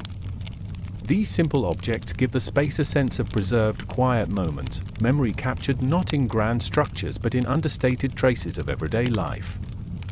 We continue on, ascending a short ramp that leads out of the courtyard and into a wider corridor lined with tall columns. The columns are evenly spaced and cast long, smooth shadows across the ground. Between them hang clay lanterns suspended by thin rope. Their flames remain steady, protected from the wind by the columned structure. The corridor feels expansive and calm, as though designed to slow the pace of anyone who passes through. At the far end of the corridor we find another building with an open entrance. The interior is darker than the spaces we have visited so far, illuminated only by two lamps placed low on either side of the room. The walls inside are undecorated, their surfaces gently rounded and bearing slight impressions from long past repairs. A long stone bench runs along one wall. On the floor nearby lies a small arrangement of pebbles placed in a deliberate pattern. Their arrangement gives the impression of quiet focus, as though someone sat here long ago, arranging the stones slowly and without urgency. We leave the building and step back into the open air. This next part of Babylon feels even more ancient, its streets narrower and more weathered. The lamps cast softer glows that drift outward in wide, low arcs. The night air flows through the spaces with calm direction, guiding us gently toward deeper layers of the city. Ahead, a gentle upward slope leads toward another cluster of low structures and courtyards resting in the warm, quiet night. Our steps follow the slope naturally, carried by the same slow rhythm that has accompanied us throughout this peaceful journey. The gentle upward slope leads us into a district where the clay structures appear older, their forms softened by time into rounded edges and gentle curves. The street here is narrow but feels open because the walls rise only to shoulder height before tapering inward. Lamps mounted on short posts cast a warm low light that spreads across the ground in smooth gradients. The shadows are long but never sharp, blending quietly into the brick and dust. The air carries a faint mineral scent, as though it has drifted through deeper layers of the city before reaching this place. As we continue, the street widens slightly into an irregular open space. The ground here is uneven, formed by large clay slabs that have settled over time. Some slabs rise a little at the corners, creating small, gentle ridges. In the center of this space stands a simple structure composed of 3 stone blocks arranged in a U shape. The stones are smooth and faintly warm, retaining the last traces of daylight. On the middle block rests a small clay dish containing a few grains of sand. The dish is unadorned, yet its placement gives the scene a quiet sense of purpose, as though someone once sat here to observe the slow passage of time. To the left of the open space, a low doorway leads into a small rectangular chamber. Inside, the room is dim, illuminated only by a tiny lamp tucked into a corner niche. The flame is steady and casts a soft glow across a series of clay shells built into the walls. These shells hold simple objects: a rounded stone, a straight piece of wood, a clay tile with shallow lines pressed into its surface. None of the objects feel decorative, they appear functional, though their exact purpose has been lost. The room carries a subtle stillness, as though it preserves the final moments of someone's quiet, focused work. Back outside, we follow a curved walkway that leads us toward another building. The structure stands slightly apart from the others, with thicker walls and a taller roof. A series of shallow steps leads to its entrance. Each step is wide and worn smooth along the center, suggesting long, steady use. Lamps placed near the top shine downward, creating an inviting band of warm light across the steps. The doorway itself is simple, framed by plain bricks that have faded into soft tones under the night sky. Inside, the hall is spacious, more open than many of the rooms we have seen. The ceiling rises in a gentle arc supported by timber beams. The air feels cooler here, drifting in slow currents that carry faint scents of clay and old wood. Along the far wall stands a long stone trough filled with still water. The surface reflects the beams above in faint distorted shapes. The reflections appear to move slightly as the lamp flames shift, creating a quiet illusion of slow breathing. On a raised platform in the center of the hall lies a flat clay board marked with shallow grooves. A clay stylus rests beside it. The board appears unused now, but the grooves suggest it once served for simple calculations or measurements. The platform is surrounded by 4 wooden stools placed at even distances. Their surfaces are smooth and worn, suggesting that scholars or workers once gathered here in calm deliberation. The hall holds the echo of those quiet gatherings, though no sound remains except the soft rustle of the moving air. Leaving the hall, we return to the walkway and continue deeper into the district. The buildings become lower and more compact, arranged in a gentle pattern that suggests a residential area. Many of the walls show signs of patching, with newer clay layered over older sections in smooth transitions. These repairs add a visual softness, blending the different tones into a calm whole. The lamps here are fewer, leaving much of the district in half shadow. The darkness is not heavy, it feels natural, allowing the glow from scattered windows to define the shapes of the lanes. We turn into a narrow side street where a series of clay pots sits in shallow recesses carved into the wall. Some pots hold dried herbs that release a faint mild scent into the air. Others are empty, their matte surfaces catching traces of lamplight. The pots create a repeating pattern of rounded forms that contrasts gently with the straight lines of the walls. A soft breeze flows through this street, making the scent of the herbs drift slowly past us. Ahead we find a quiet courtyard containing several stacked clay bricks arranged in rectangular piles. The bricks appear to have been prepared for future building or repair, though their surfaces are now coated with a thin layer of dust. In the center of the courtyard lies a flat stone surface on which a few small tools rest. A curved scraper, a rounded trimming stone and a wooden wedge lie in a simple arrangement, untouched but preserved in place. The tools do not feel abandoned, they feel as though they have paused with the night. From this courtyard a descending ramp leads into one of the deepest segments of this district. The ramp is narrow and lined with low walls. Lamps placed at intervals cast downward glows that illuminate only the ground, leaving the upper walls in soft shadow. The effect creates a tunnel of warm light along the floor while the space above rests in a gentle dark. Our steps follow the slope naturally, accompanied only by the faint sound of soft dust shifting beneath each movement. At the base of the ramp we arrive in a wide low-ceilinged chamber. The chamber is supported by thick rounded columns made from tightly packed clay. Each column casts a soft oval of shadow that merges with the dimness of the room. The ground is covered in fine packed earth that gives off a light earthy scent. Along one wall rests a row of shallow clay basins filled with smooth stones. The stones vary in size but share a uniform soft color. Their presence adds a quiet balance to the room, as though they were placed to anchor the atmosphere in calm steadiness. A single lamp near the entrance provides all the light, creating a wide, gentle glow that expands gradually into the far corners. The space feels cool and deep, carrying the impression of a place shaped slowly by time. It is neither empty nor full. It holds only the quiet of ancient Babylon, preserved in the softness of clay and stone. When we leave the chamber, the path ahead curves slightly upward. The air grows warmer, and the faint sounds of distant water begin to reach us again. Another layer of the city waits above, continuing the gentle unfolding of Babylon's night. The upward slope is gentle, and as we follow it, the atmosphere shifts almost imperceptibly. The air grows warmer and carries the faint scent of river reeds. The stone beneath our steps becomes smoother, shaped by many years of quiet passage. When the path levels out, we find ourselves at the edge of a wide open court, illuminated by several tall clay lamps arranged in a semicircle. Their flames are calm and steady, casting soft halos across the ground.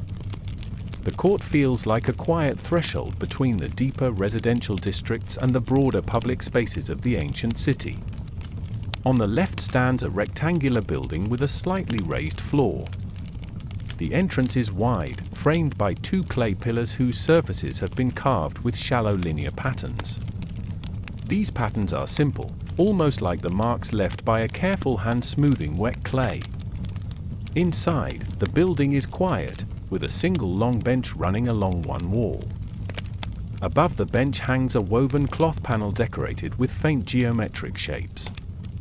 Time has softened the colors into muted tones, and the cloth moves gently when the faintest breeze enters the doorway. On the opposite side of the court, we find a small alcove containing a stone basin. The basin is shallow and filled with still water that reflects the warm lamplight.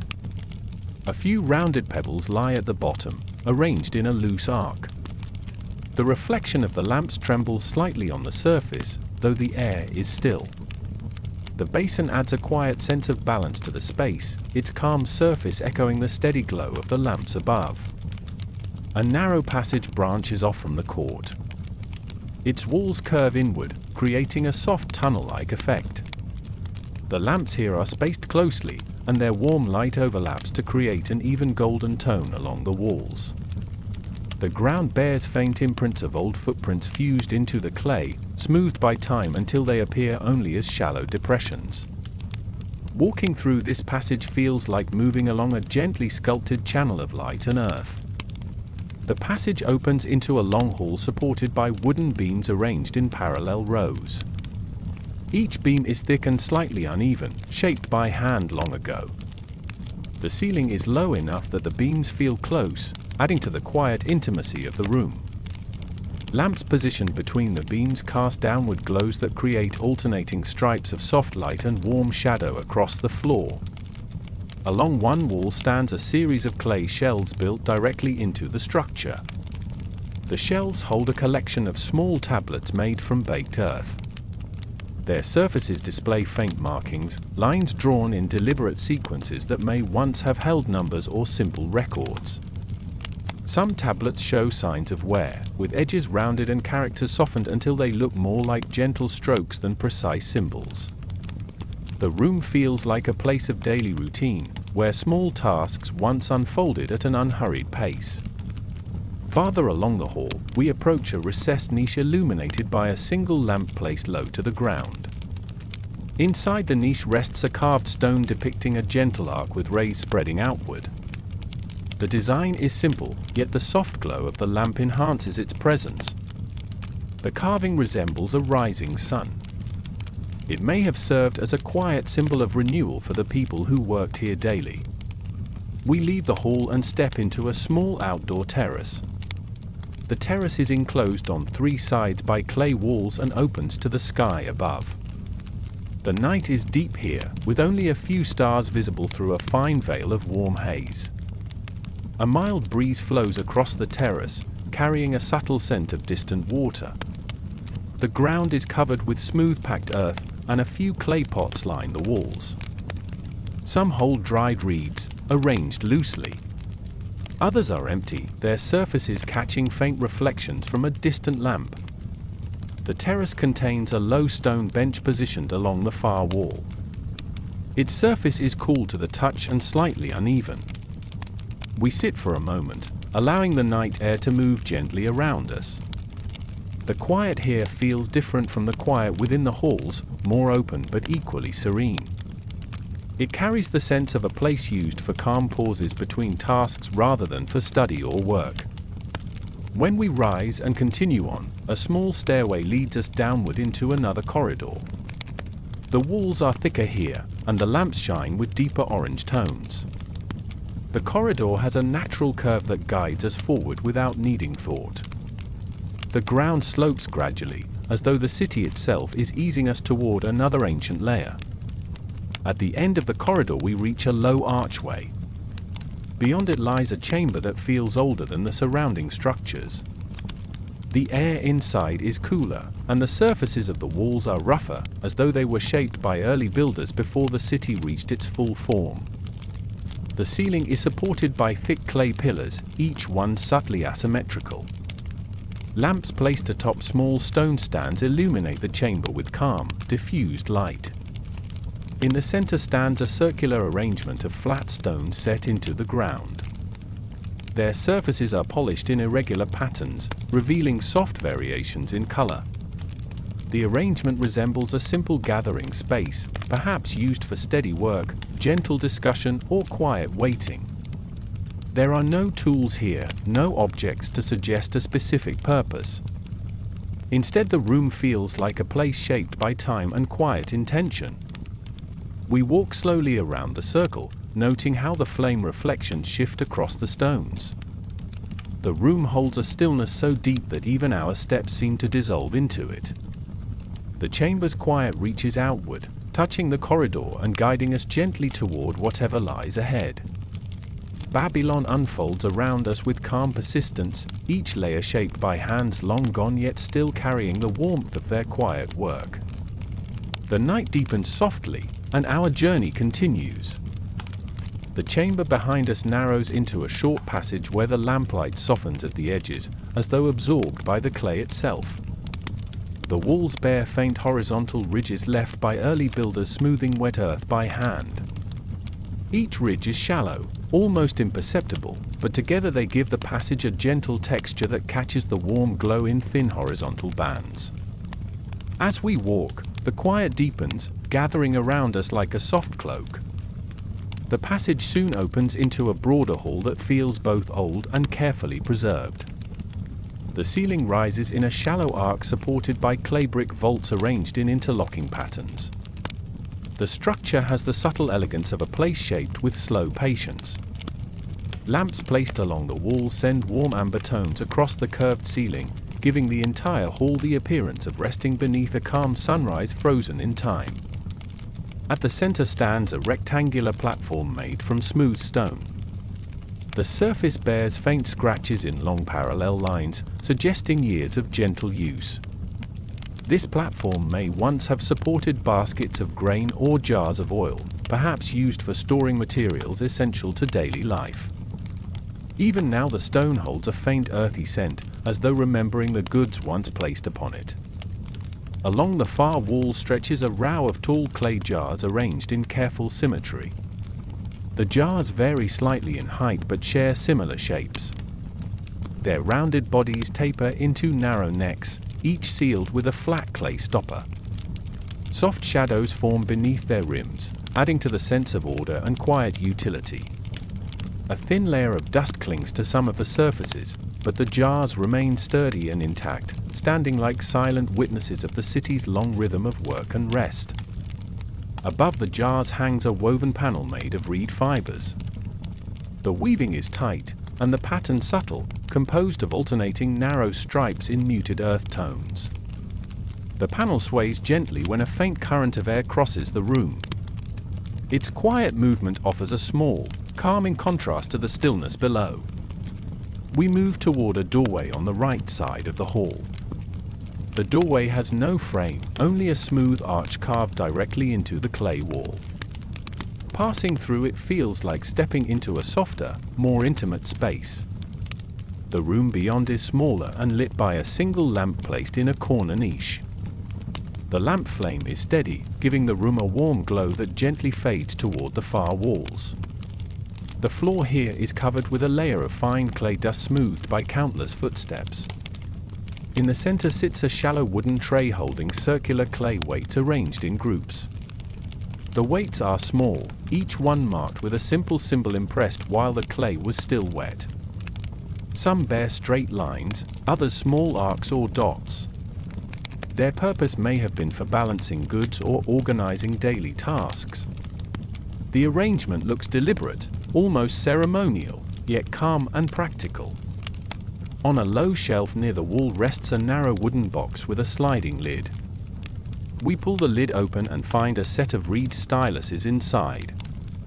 Their tips are worn smooth, suggesting long use in inscribing simple marks onto clay or wax tablets.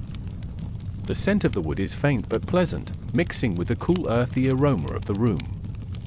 As we turn back toward the archway, a soft sound reaches us from beyond the walls, perhaps the distant echo of the Euphrates moving through its familiar course.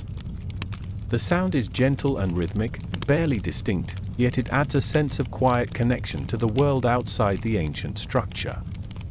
We exit the small room and continue along a corridor that slopes downward. The sloping floor creates a slow sense of descent, as though we are being guided to a deeper layer of the city's memory. Lamps placed farther apart cast overlapping circles of light that merge and separate as we walk. The corridor ends at a space shaped like a half-circle carved into the ground. The floor is made of smooth clay tiles arranged in a radial pattern, each tile narrowing toward the center. In the middle stands a single low stone pillar supporting a wide, shallow bowl. The bowl is empty now, but its inner surface carries the soft polish of repeated use. Perhaps it once held water for washing hands before tasks. The pillar and bowl stand quietly, radiating a simple dignity that fits the serenity of the space. Behind the pillar, the curved wall is decorated with a series of vertical clay plaques. Each plaque holds a single carved line, some straight, some gently curved. The carvings seem less like writing and more like simple markers meant to symbolize stages of work or moments in a cycle. The plaques catch the lamplight in thin glowing strips, giving them a soft rhythmic presence. We walk along the curved wall, letting our steps follow the natural arc of the space. The shapes, the light and the air combine to create a sense of slow continuity. Nothing in this room feels hurried or forced. Everything seems arranged to honor the rhythm of simple actions unfolding over many years. A small doorway at the far end leads to another chamber. Here the ceiling lowers again, and a long clay bench extends along the wall. On the bench rests a line of pottery cups arranged carefully from smallest to largest. Their surfaces are warm beige, each one with slight variations in shape that hint at the maker's touch. Some cups have faint horizontal ridges left by the potter's steady hands. The arrangement invites quiet observation, a gentle appreciation of everyday craft. A round window cut high into the wall allows a faint glow of night sky to filter into the room. Through the opening we can see the soft blur of stars above Babylon, shimmering against the darkness. Their presence adds a peaceful sense of scale, as if the chambers below and the skies above are connected by the same quiet breath. We stand for a moment in this gentle room, letting its calm settle within us. The city outside rests. The lamps burn steadily, and Babylon continues to reveal itself layer by layer, always with patience, always with a soft grace that invites slow reflection. The chamber slowly narrows into another corridor, and as we step forward the air grows noticeably cooler. The walls here are smoother, almost polished by centuries of quiet movement. The clay surface holds a soft matte sheen in the lamplight, giving the passage a calm, even tone. Light and shadow blend together gently, creating a slow gradient that leads us onward. The silence deepens in a steady, comforting way, as if the space has been waiting for someone to walk through at this exact pace. The corridor eventually widens into a rectangular hall with a high ceiling supported by thick brick columns. Each column is round and slightly tapered, built from hand-shaped bricks arranged with careful symmetry. The lamp flames flicker softly against their surfaces, making the textured edges glow in warm golden bands. The hall feels open yet grounded, a place shaped by long hours of patient work. At the center of the hall stands a wide clay basin divided into two shallow compartments. Thin traces of mineral residue line the interior, hinting that water once flowed through these channels in slow, measured patterns. The design suggests a space once used for preparing materials, washing hands before tasks or cooling clay. Whatever its original purpose, the basin now rests quietly, a gentle reminder of the practical rhythms that sustain daily life in ancient Babylon. On the left side of the hall, a raised platform extends from the wall. Several clay molds sit upon it, arranged in a loose semicircle. The molds vary in size, some shaped for small tokens, others large enough for building components. Their surfaces are smoothed by repeated use. A faint powdery scent rises from them, carrying the familiar earthy aroma of sun-dried clay. Beside the molds lies a small set of wooden frames held together by thin cords. These frames seem designed to stretch soft materials for drying, perhaps thin layers of reed fiber or early parchment. The frames are empty now, but their quiet geometry adds a sense of gentle order to the room. A soft breeze finds its way through a narrow slit high in the wall. The airflow is faint, but enough to create a slight movement in the lamplight. Shadows glide slowly across the floor in a way that feels natural and restful. The breeze carries with it a hint of night air from the outside world, blending coolness with the warm scent of clay and oil. We walk along the length of the hall, following the gentle curve of the columns. At the far end, a narrow stairway descends, its steps shallow and evenly spaced. The stairs lead to a lower level illuminated by a single lamp placed at the bottom. The light forms a circular glow that rests softly upon the clay floor. The room below is smaller and feels more intimate. Along the walls, long clay shelves support rows of shallow bowls arranged with quiet precision. Each bowl holds a small quantity of dried plant fibers, grains, or powdered minerals. The materials are varied in color, forming a subtle gradient from pale beige to deep brown. The arrangement feels deliberate, as if each substance played a small but important role in daily work. A wooden tool lies on the central table. The handle is rounded and smooth, shaped by the natural pressure of many hands. The tool's head is flat and wide, likely used for pressing, shaping, or smoothing soft clay. Its presence adds a human warmth to the space, as though a worker has merely stepped away for a moment and will return when ready to resume slow, steady tasks. In the corner of the room stands a tall amphora supported by a clay ring. The amphora's surface is decorated with faint vertical lines that taper toward the top. The patterns are subtle and calming. Its narrow neck and gently curved body create a balanced shape that draws the eye without demanding attention. Above the amphora, a thin horizontal opening reveals a sliver of night sky. A few soft stars drift in view through the narrow aperture. Their faint shimmer adds a peaceful sense of distance, tying this small chamber to the world beyond. The quiet clarity of their light offers a gentle reminder that even the deepest rooms of Babylon were never fully separated from the calm rhythm of the night. We step closer to the opening, feeling the cool air brush gently against our face. The temperature shift is mild but refreshing. The stillness of the chamber blends with the steady presence of the night sky, creating a space where time seems unhurried and smooth. After a quiet moment, we turn back toward the stairs. The soft glow of the lamp follows us as we ascend, lighting each step in a warm rhythmic pattern. The hall above feels familiar now, its columns and shadows welcoming us with a quiet steadiness. Babylon continues to guide us deeper into its ancient spaces. Each room adds a new layer of calm. Each corridor invites another slow breath.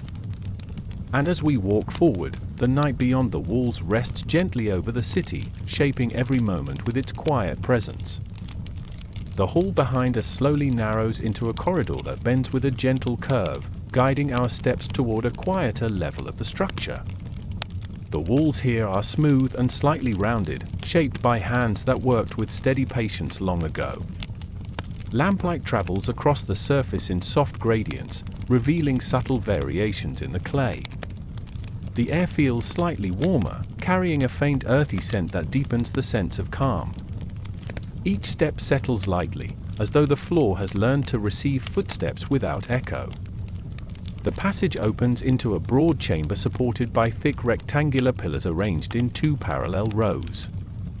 The pillars rise from the ground with quiet strength. Their surfaces are marked by shallow horizontal impressions left by layers of clay bricks laid one atop the other. In the warm light, these impressions create soft patterns that resemble waves resting against each other in slow rhythm. In the center of the chamber, a low square platform holds a large shallow bowl made of finely smoothed clay. Inside the bowl lies a thin layer of dried pigment collected in muted tones of brown and red. The colors have softened with time, blending into each other in gentle gradations.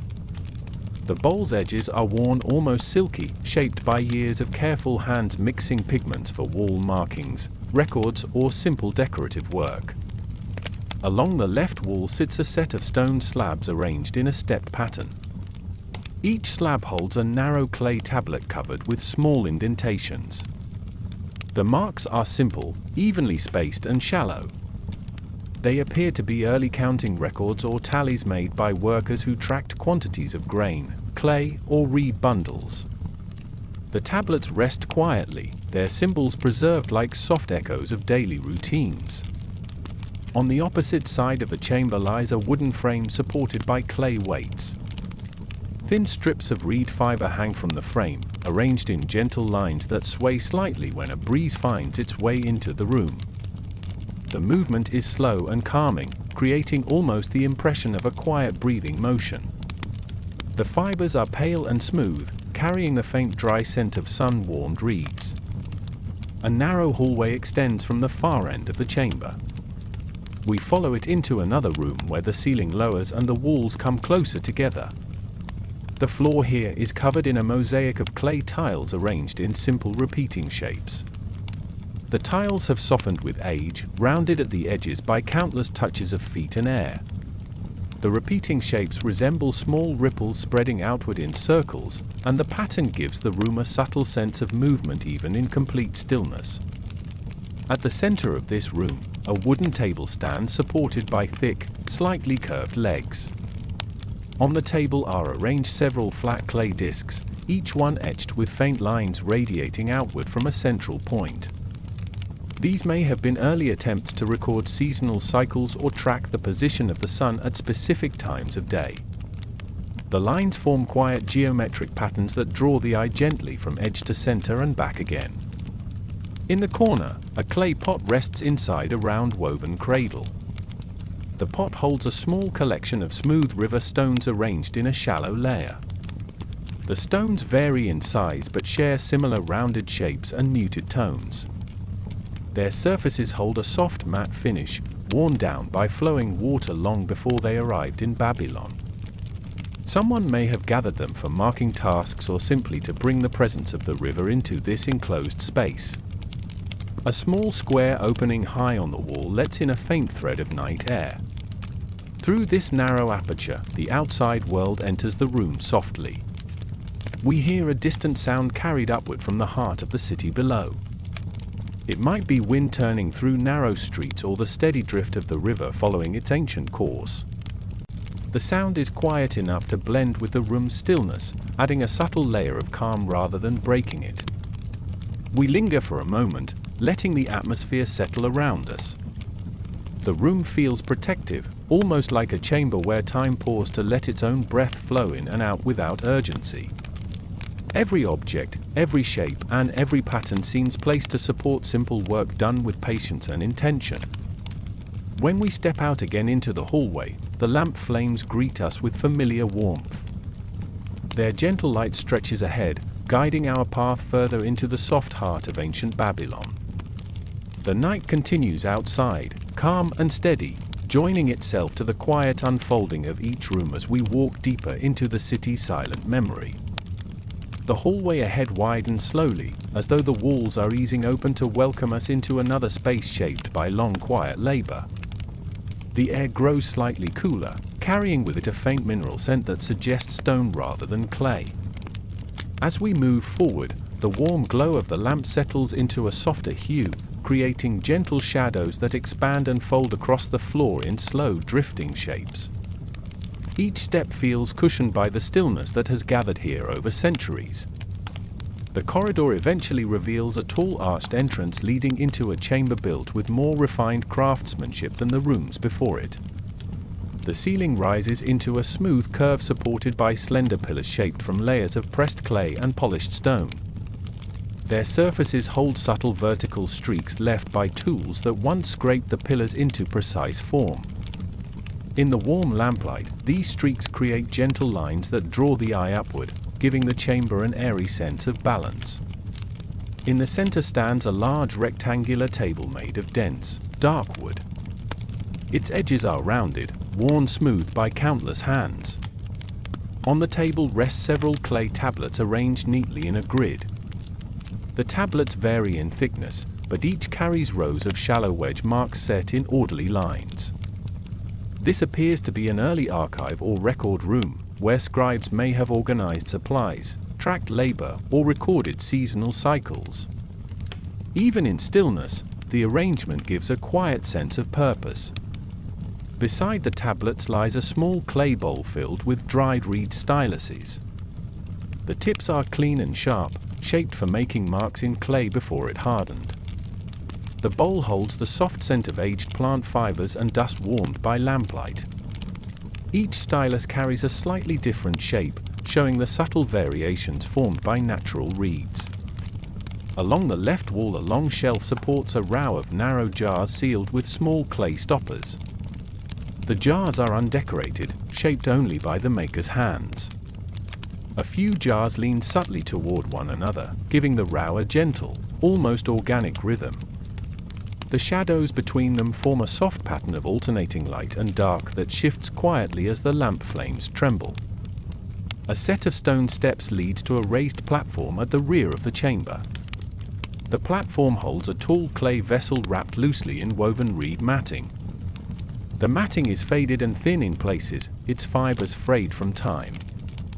The vessel itself is broad at the base and narrows gracefully toward the top. Its surface is adorned with faint horizontal lines spaced evenly around its circumference. These marks may have been made to measure quantities of grain or water stored within. Just above the vessel, a narrow opening in the ceiling allows a soft thread of night air to drift into the chamber. The coolness descends gently, moving across the space in a slow, calming wave. The air carries a distant scent that may come from gardens or mud brick courtyards outside. Whatever its origin, it mixes with the clay and lamplight aromas to create a soothing blend that settles around us. To the right of the platform stands a bench made of compacted clay. On the bench lies a set of smooth wooden rods arranged in a parallel row. Their surfaces are polished and clean. Some rods hold faint traces of pigment, suggesting they may have been used for drawing straight lines or measuring distances when marking tablets or walls. The rod's quiet presence hints at the meticulous attention given to each task performed in this space. A narrow doorway on the far wall reveals a smaller chamber. The floor inside is covered with a thin layer of powdery clay in muted tones, shaped into gentle ripples like the surface of a shallow tide pool. These marks may have formed naturally through the slow shifting of air or perhaps were shaped by workers smoothing the floor after preparing materials. On the right side of the room, a circular alcove is carved into the wall. Inside the alcove sits a small clay lamp burning with a steady flame. The light reflects off the curved walls, creating soft overlapping rings of brightness that fade gradually toward the ceiling. The effect is soothing, as though the room itself is breathing in quiet circular motion. Near the alcove, a long strip of woven reed mat lies rolled halfway open. The mat's fibers fade from light beige to soft brown, forming a natural gradient shaped by age. Small impressions in the mat suggest it was once used to protect clay tablets or delicate pots placed on the floor. Its gentle texture adds a warm, tactile quality to the room's atmosphere. We step back into the main chamber, letting the broader lamplight welcome us again. The tall ceiling, the tablets, the jars, and the vessel create a slow harmony of shapes that rest naturally together. Nothing here demands attention. Everything simply resides in quiet balance, echoing the patient rhythm of ancient Babylon. As we prepare to continue, the faint murmur of night beyond the distant walls joins the lamplight's soft hum. The city rests, and the chambers beneath it breathe in silence, guiding us steadily toward the next calm space waiting deeper within its ancient heart.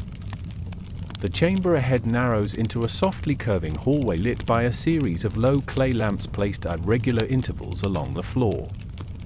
Their flames flicker with a gentle steadiness, casting warm patterns that glide slowly across the rounded walls. The curve of the passage creates a quiet sense of anticipation, as if each step is leading us deeper into a calm memory preserved beneath the ancient city. The air cools slightly as we move forward, carrying a faint hint of moisture that suggests a space shaped by water. The hallway opens into a broad circular room supported by a ring of thick pillars arranged in perfect symmetry.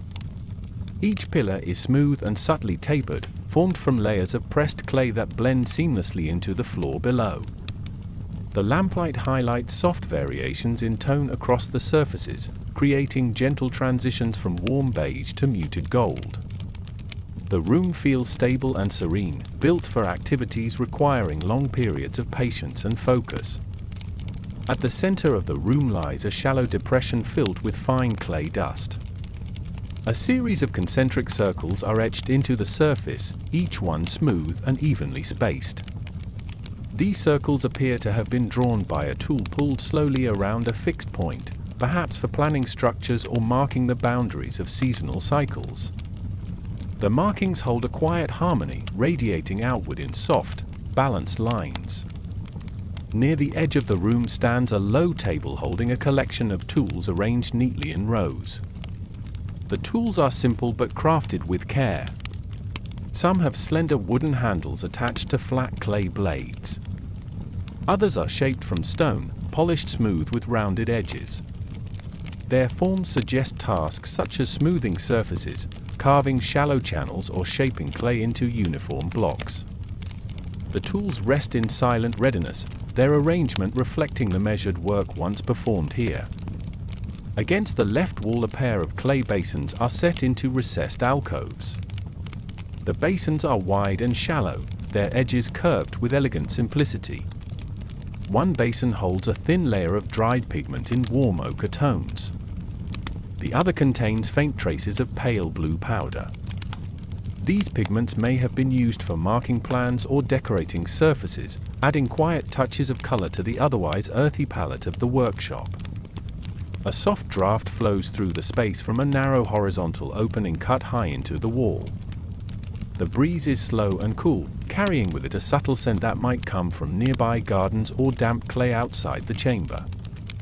The air movement creates a barely perceptible shift in the dust at the center of the room, disturbing none of the circles but giving the surface a soft, living quality. On the right side of the room, a long clay bench supports several rectangular blocks stacked in a careful arrangement. The blocks vary slightly in size but share the same muted tone and smooth texture.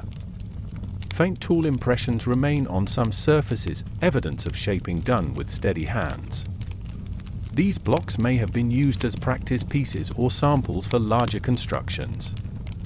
Their quiet presence adds a sense of methodical craft to the space. A small recessed niche holds a clay lamp whose flame burns lower than the others.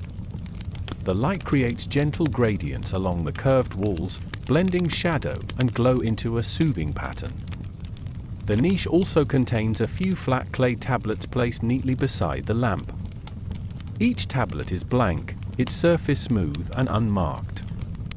They rest like clean pages waiting for careful hands to inscribe future plans or observations. A narrow passage extends from the far side of the chamber. We follow it into a smaller room where the ceiling lowers and the atmosphere becomes more intimate. Here the floor is covered with finely packed clay smoothed into soft undulating lines that resemble slow-moving water. The pattern feels restful, guiding the eye into gentle arcs and curves. Along the wall sits a large rounded vessel supported by a clay ring.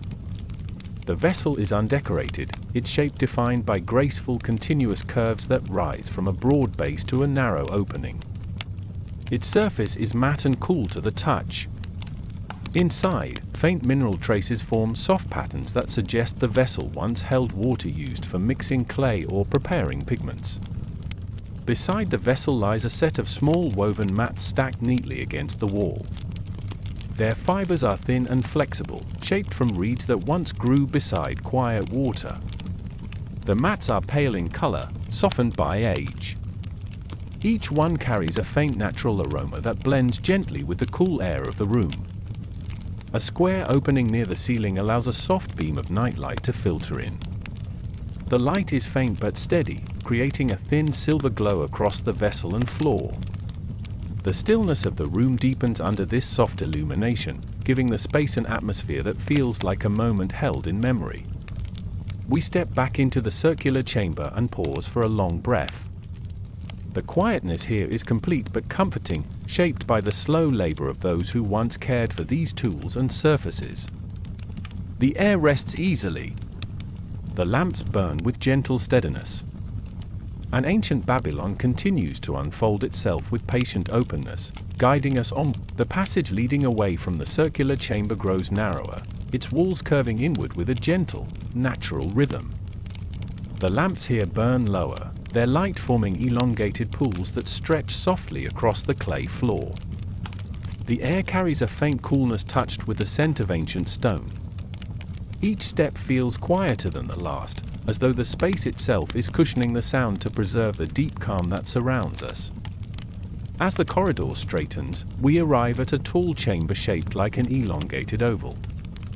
The ceiling rises in a smooth arc supported by pairs of slender pillars that stand opposite one another in balanced symmetry. The surfaces of the pillars are marked with faint vertical strokes left by slow, careful sculpting. Lamplight settles along these lines, creating subtle gradients that soften the height of the room. At the center of the chamber lies a long clay table positioned on a raised platform.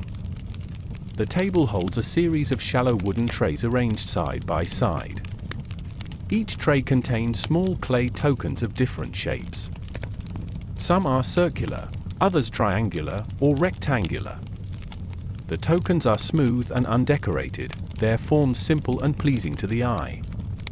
They may have served as counters for measuring grain, mapping land, or planning construction. Their quiet order brings a sense of balance to the space. Against the right wall rests a wide clay shelf divided into several compartments. The upper compartments hold bundles of reed stalks tied neatly with thin cords. The lower compartments contain rolled mats of soft plant fibers in muted tones. Their gentle colors and textures create an impression of materials prepared for slow, careful work. A single amphora stands tall near the far end of the chamber, its body curving gracefully toward a narrow opening. The amphora is sealed with a rounded clay stopper, and faint traces of pigment form a soft ring around its upper half. In the lamplight, the vessel casts a calm shadow across the floor, a reminder of the many hands that shaped and carried similar jars throughout Babylon's long history. A recessed alcove contains a clay bench with a smooth top surface. On the bench lie 3 polished stones arranged in a straight line. Each stone is slightly different in size and color, ranging from pale beige to warm gray. Their arrangement feels deliberate, suggesting their use in simple tasks such as grinding pigments or smoothing uneven surfaces. The stone surfaces catch the lamplight with a soft glow, giving them a gentle presence within the room. To the left of the alcove, a narrow doorway leads to a small adjoining chamber.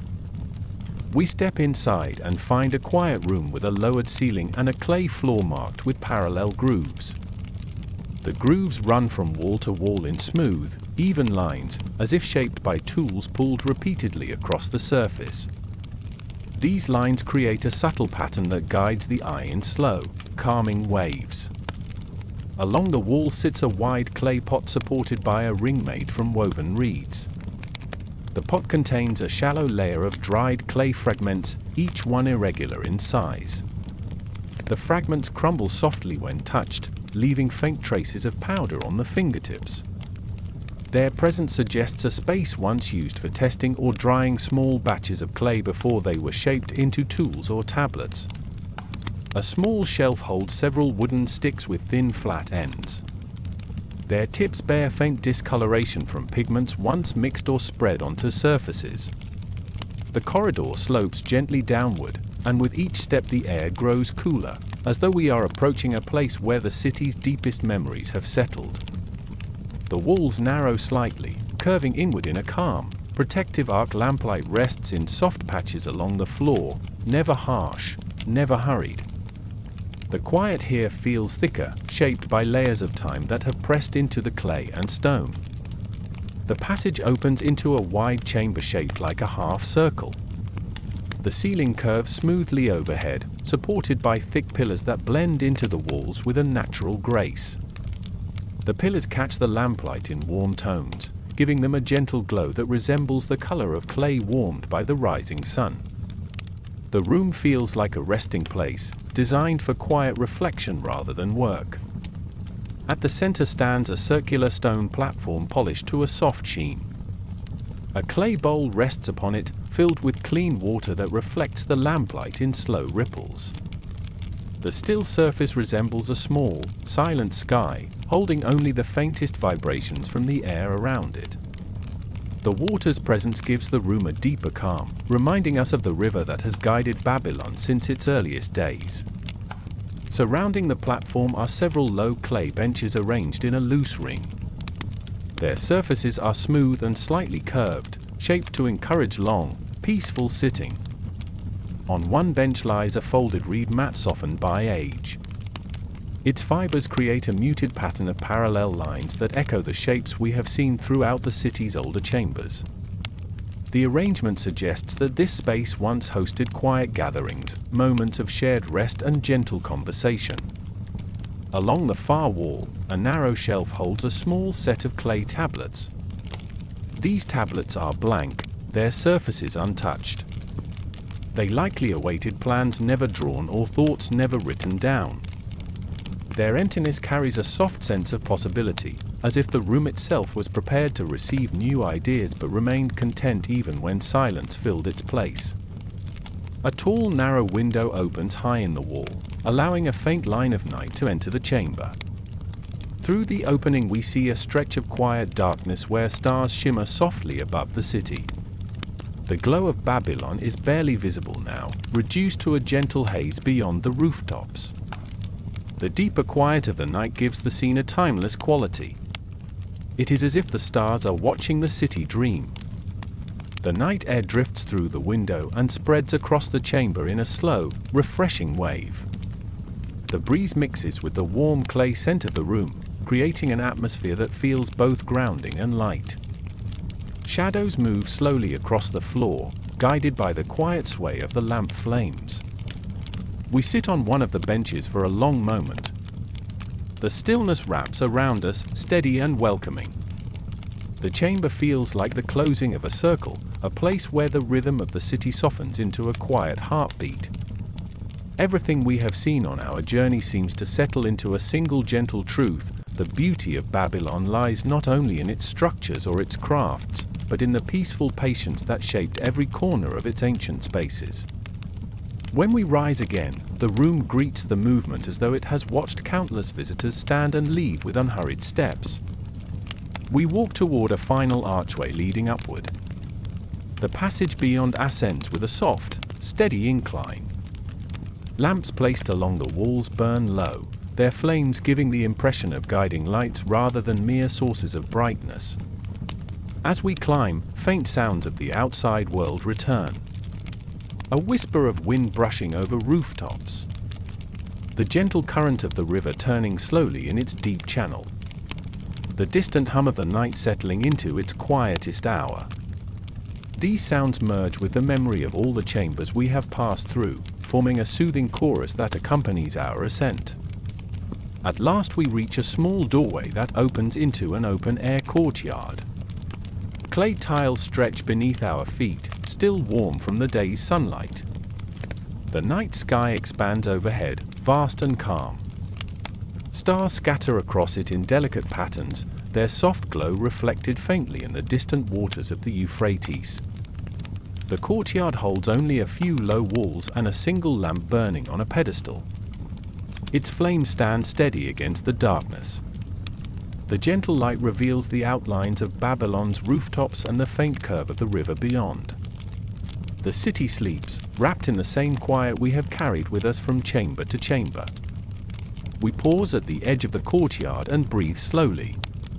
The air is cool and open. The ancient city rests beneath us, its stories woven through clay, water, and lamplight. Our journey through its hidden spaces settles into memory like fine dust drifting to a still surface. Nothing rushes. Nothing fades abruptly. Everything comes to rest in soft continuity. When at last we turn to leave, the quiet of Babylon follows.